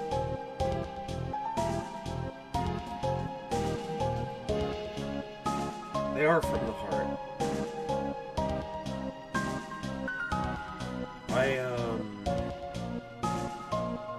I'm reminded of the anime Fate Zero, when Emiya Kiritsugu is finally taken into the Holy Grail, which has been corrupted by Angra Mainyu, and Angra Mainyu shows Kiritsugu the truth about himself. And basically, you are here because you are willing to kill. You at least theoretically would be willing to kill every single person on Earth if it meant that you would be able to go on living with Irisfield and Ilia. Kiritsugu, once shown this, rejects it. But still, that was what had kept Kiritsugu going all this time. Why they kept fighting, kept struggling. Why they were willing to murder as many people as they did. Is because in the back of their minds, that was what was in it. That was what was in it. I'm doing this all for these two people. And I would willingly sacrifice everyone for these two people. And that's basically what was going on in Chara's mind. I would slaughter anyone willingly for you, Azrael.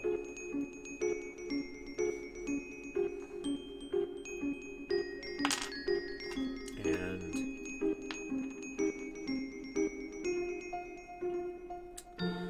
Chara's no world destroyer. But I suppose in that moment they were capable of being one.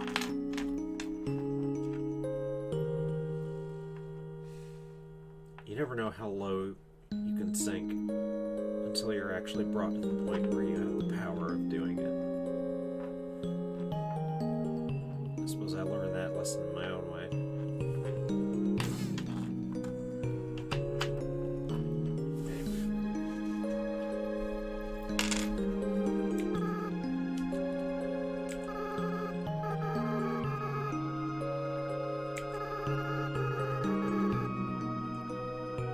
Yeah, Char feels a tremendous amount of guilt for having imprinted this on Azrael.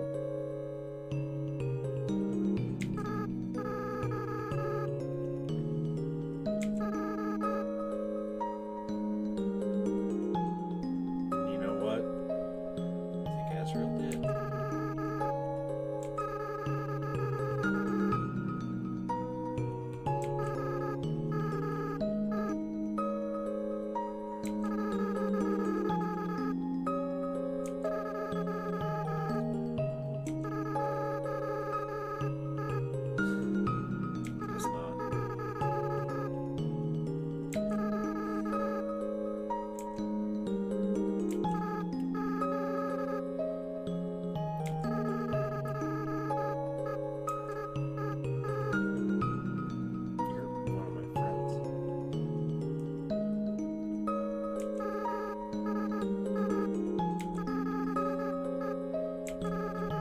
That's the thing that Chara absolutely refused to do.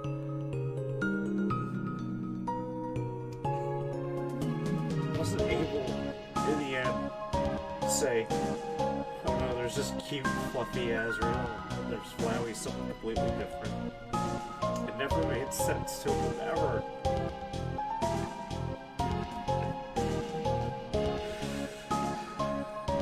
One became the other. That's...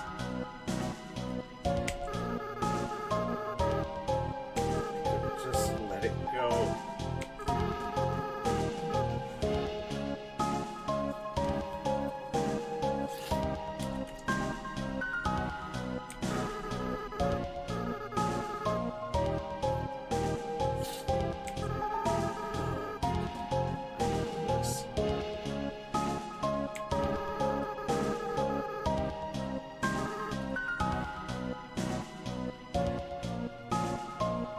I had to learn about being nice the hard way.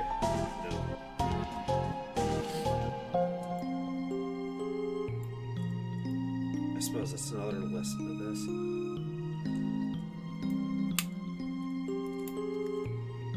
It wasn't enough just to make the decisions, all the right decisions, because someone else was telling me to make the right decisions.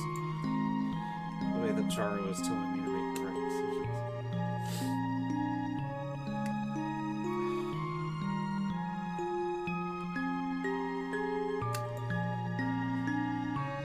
Don't do it this way, Frisk. Don't killed everyone. Killed everyone I love. Now I'm gonna give you another chance. See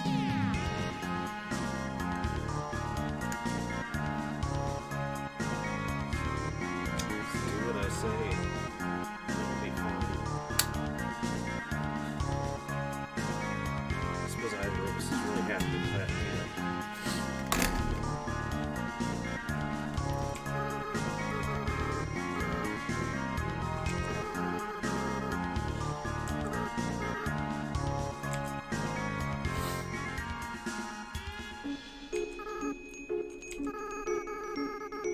I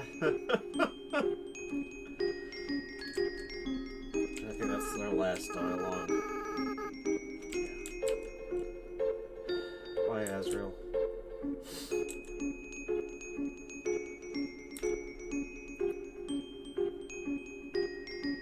Now it's time to trudge back. Let's see.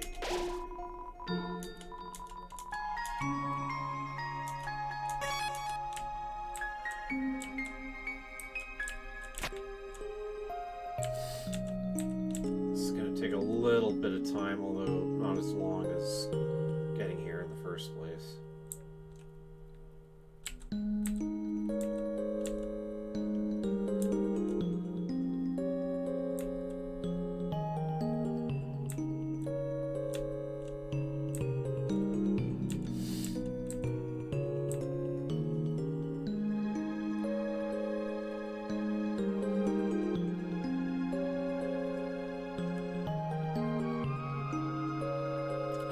It's been right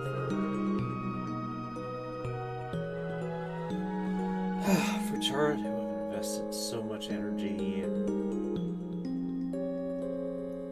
refusing to have this end with just a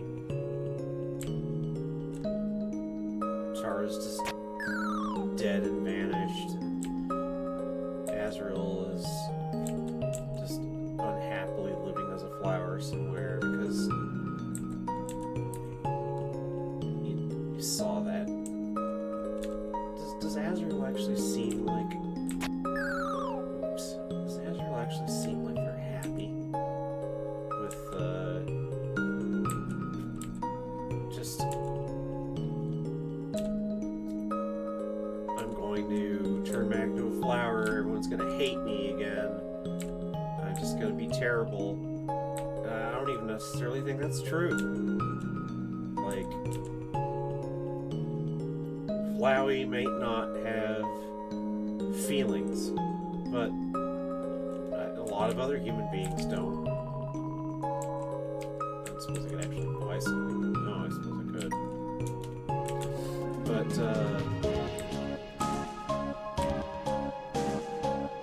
it's not the end of the world to be a person who doesn't have what we think of as feelings. It is not destined that such people should become heartless, thoughtless killers the way that Flowey apparently did. That's, you know, we haven't actually seen that. I mean, yeah, we saw Flowey doing terrible things to us. And if you play the genocide room, you find that they tell you a story of having done more. But Flowey may not have feelings, but they do at least have memory, it seems. And on top of everything else, Flowey will not have the memory of all of this. Have a memory of kindness and of being given mercy when there wasn't any reason. Being given mercy by a stranger. Let's put it that way.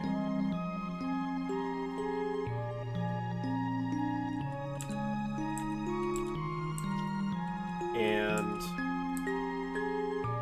the idea that Flowey is simply destined to become horrible again, and therefore wants to be seen by anyone ever again. Because, again, let me reiterate, Flowey and Azrael are continuous.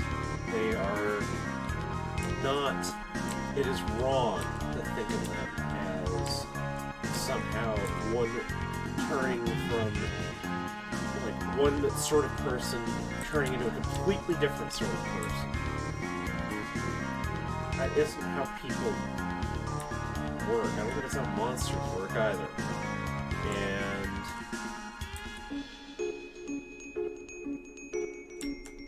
And I choose to believe that there is hope. I'll try this one more time. Ugh. Alright, I'm gonna try to be more measured about it.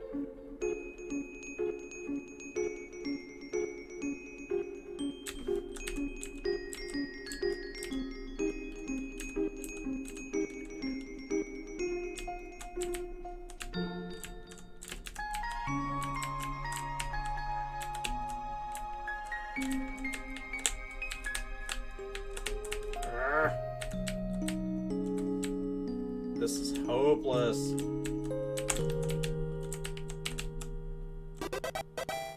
Well, I guess I solved it that time. I think that's like the lowest amount you can get, by the way.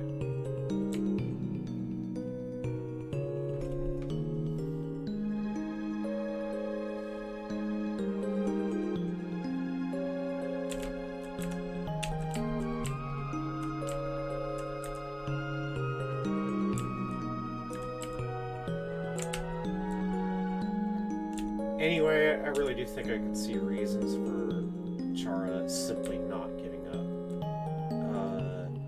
Not accepting that there is nothing left for Azrael than simply turning back into some mean old flower who shouldn't ever be seen by anyone again. And... whoops.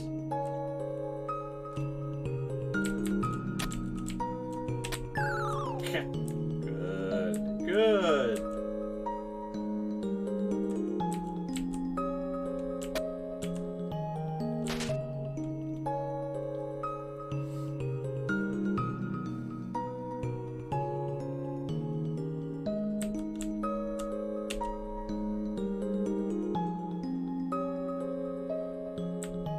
First, I suppose I'm biased.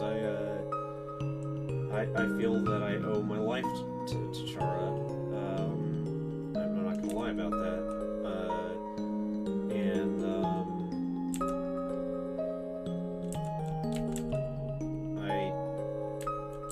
Chara's an asshole, and wait, I shouldn't have done that. No, I got to write it one more time. Chara's an asshole, and they've done a lot of destructive things.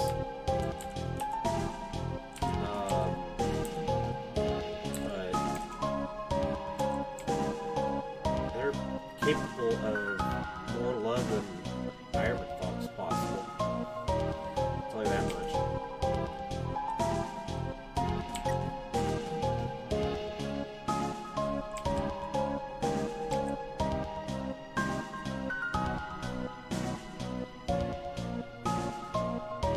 That's not something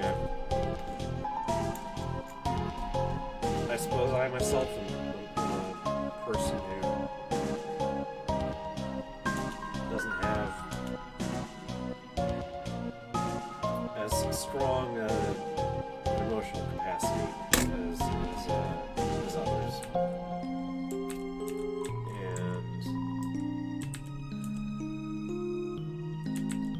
And I tend to do things because I feel that I have to, not because I want to do them.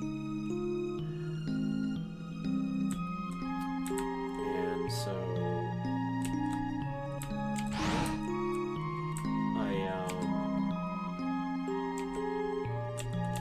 I kind of admire Chara for having gone so far based purely on pure bloody-minded, I'm gonna do this, I don't care what the fuck anyone says. It's not something I'm used to.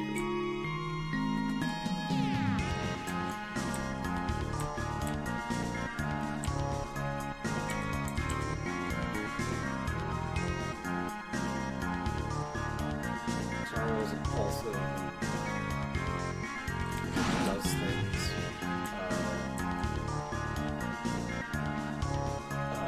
because of the hotness of their blood.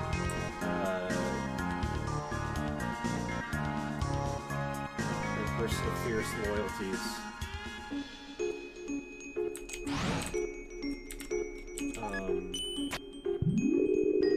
That's not good necessarily.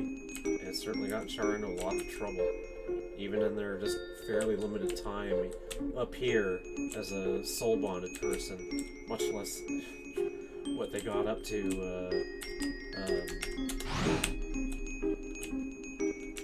in their life before that or after that. It's weird how these things seem both like they were in the past and might be in the future. Time is a funny thing.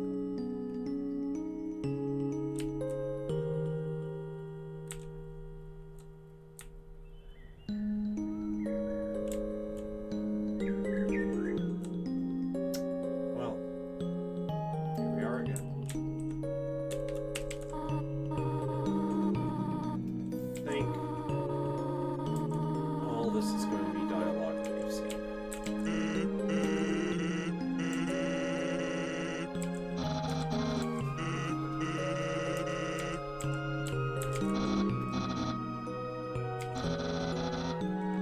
That might be new. Alright, yeah, we've seen that before.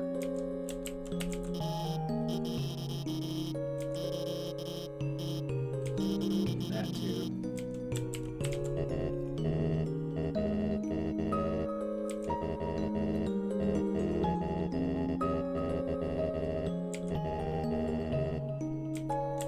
Alright.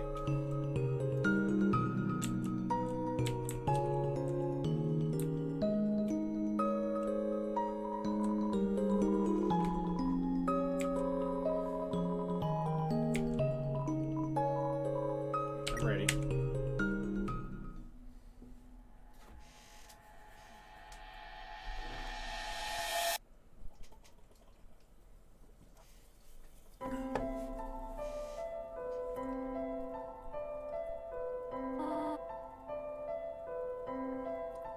And we're on the surface at last. There's another mountain in the distance. I assume that's not Mount Ebott, which we presumably are on or near, or at least on the slope of, I should say. And there's something that looks a bit like a castle.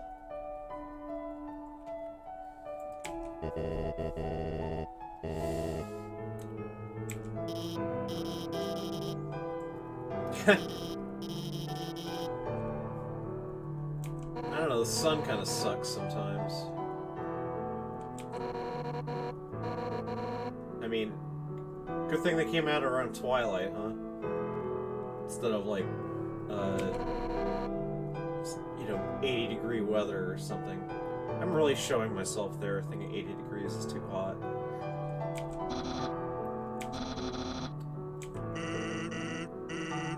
That's the sun.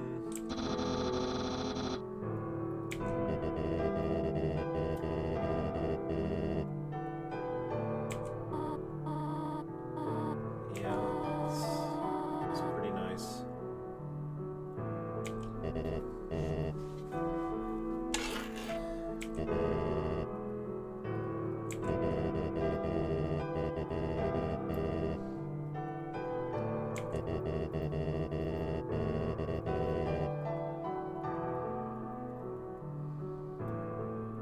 An era of peace between humans and monsters. I really wish.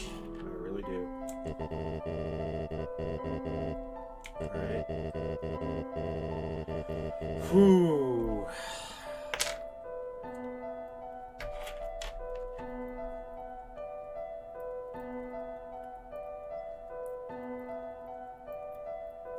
I've sometimes thought that Chara was actually more capable of this. They've had longer here. They are eloquent. But I'm gonna do something here.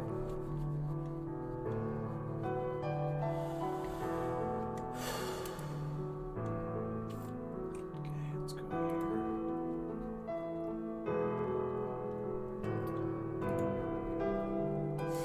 I'm using a Discord bot to draw a tarot card.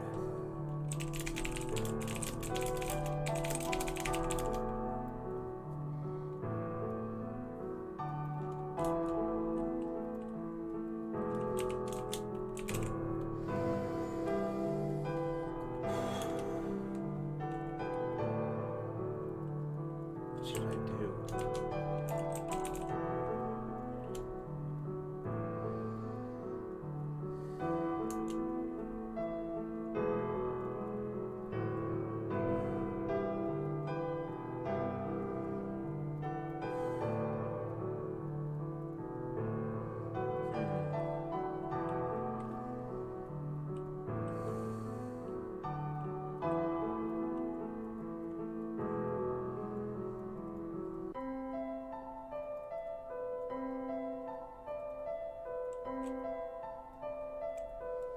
Let's take that as well.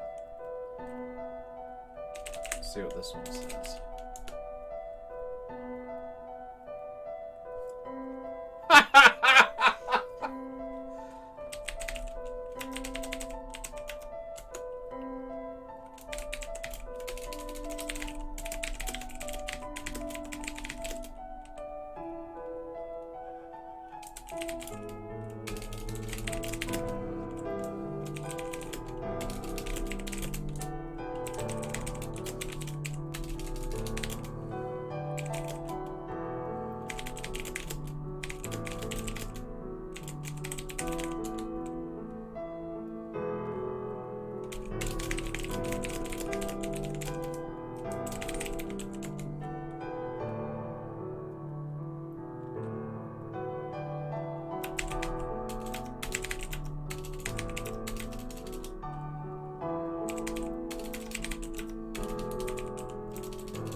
I guess only one answer was ever possible.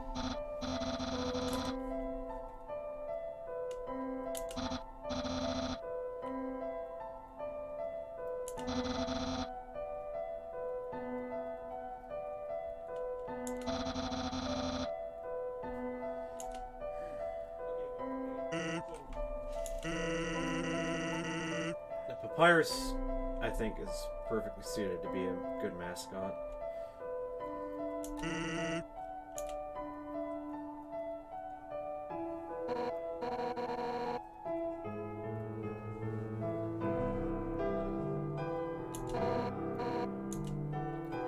Hi, everyone.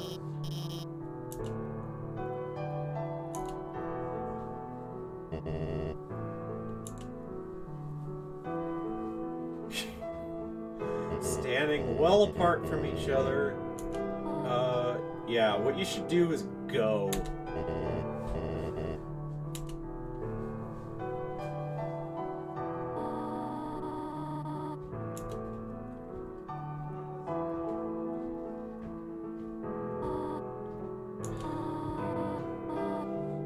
Well, I suppose I did.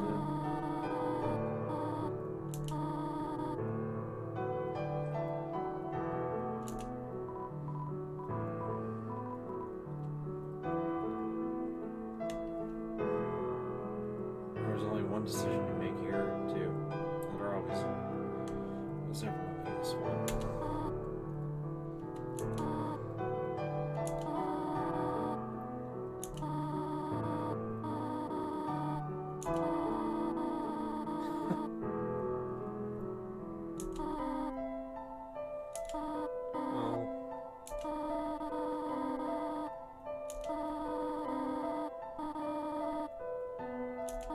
Thanks.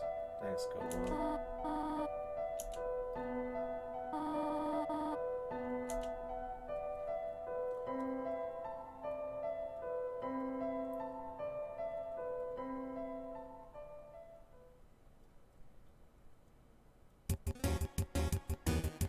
Okay. There's a little bit left to go. We're gonna get a...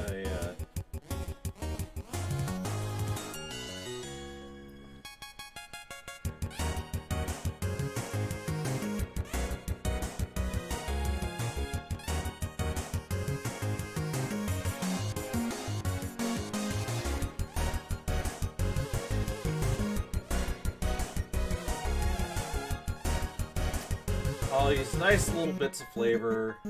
Nice, you know, again, it's nice to think that all these monsters would somehow be able to just get careers and stuff up here with human beings, even though, yeah, humanity's not ready for y'all.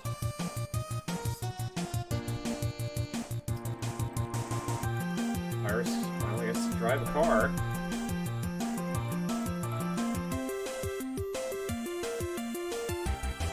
I'm not sure why some are yellow and some not.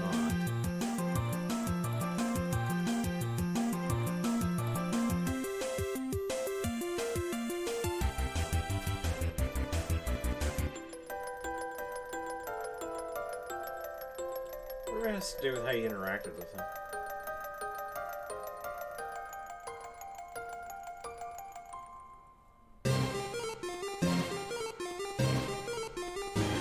Onion sand finally gets to be in a real ocean. Undyne and Papyrus finally get to make out in public together.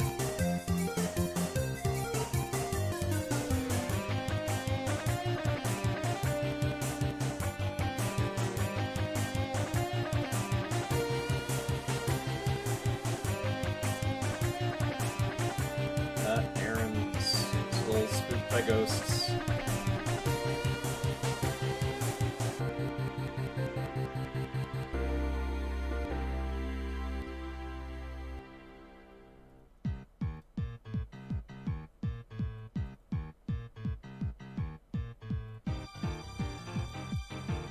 Oh, well, I guess Burger Pants got roped into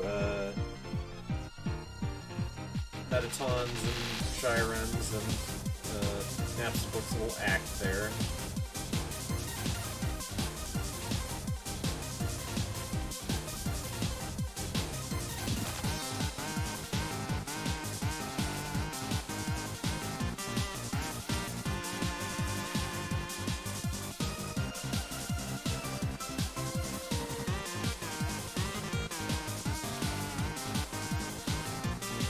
I will use my imagination, and I'm sure many other people have already done it.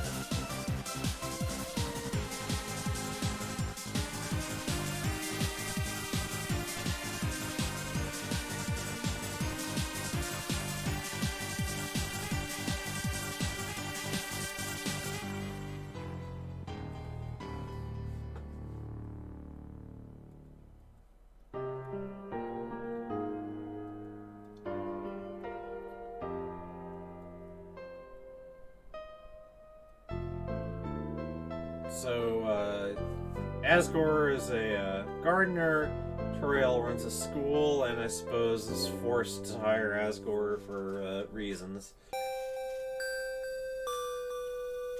Hello to the mountain again. Hello, Mount Ebbet. Mount Ebbet. Goodbye, Mount Ebbet. Okay, so now we get to the little, there's a little mini game, which, has never been good for any of us.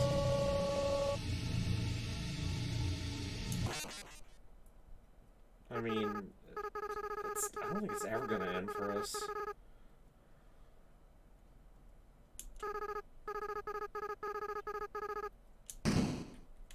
Okay, so one is supposed to dodge all of these names. Oh, already fucked it up.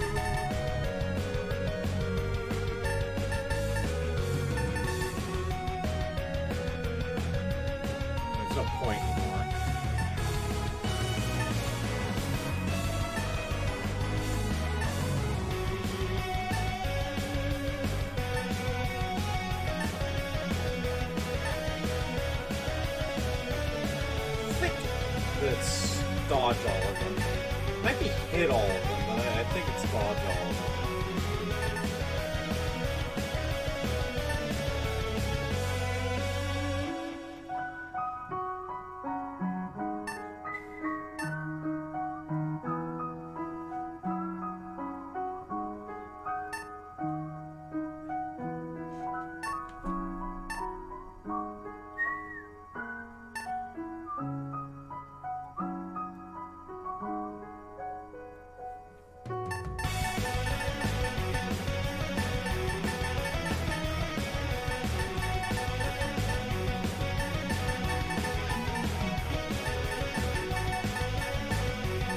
These are all people who crowdfunded Toby Talks.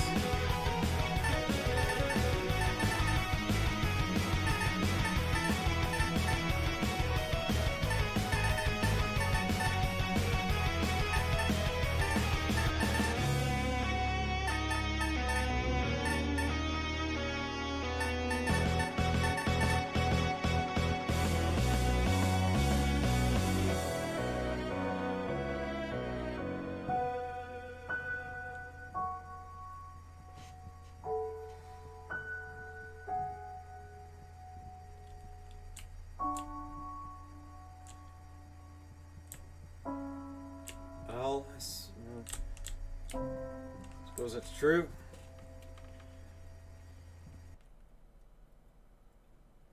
One more detail.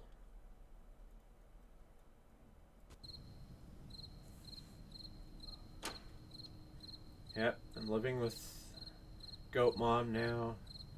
Goat Mom leaves me some pie.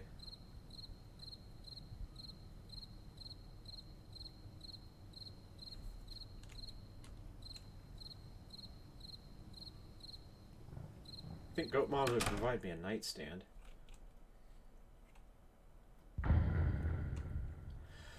Well, that's it.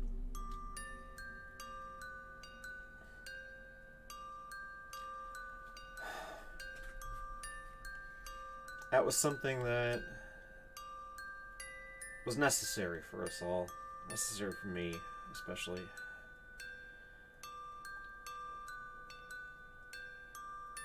And, well, that's it for this night's stream. And my duty ahead of me, at least for the next couple of weeks, is pretty clear. Having finished this, I wish to go on streaming more games. The next one, I think, was going to have to be the Deltarune, or at least the existing parts of Deltarune. I think that's just the first chapter now. I know that the second one's been announced, but I don't think it's actually been released yet. I think I'd have heard about that. I don't know. We're pretty oblivious. Then after that, I will be doing the visual novels Cinders, followed by Solstice. So, anyway, thanks a lot. And thanks for putting up with all this. This is Frisk Undertale, the Next Gen System, signing off for the night. Good night, and good luck.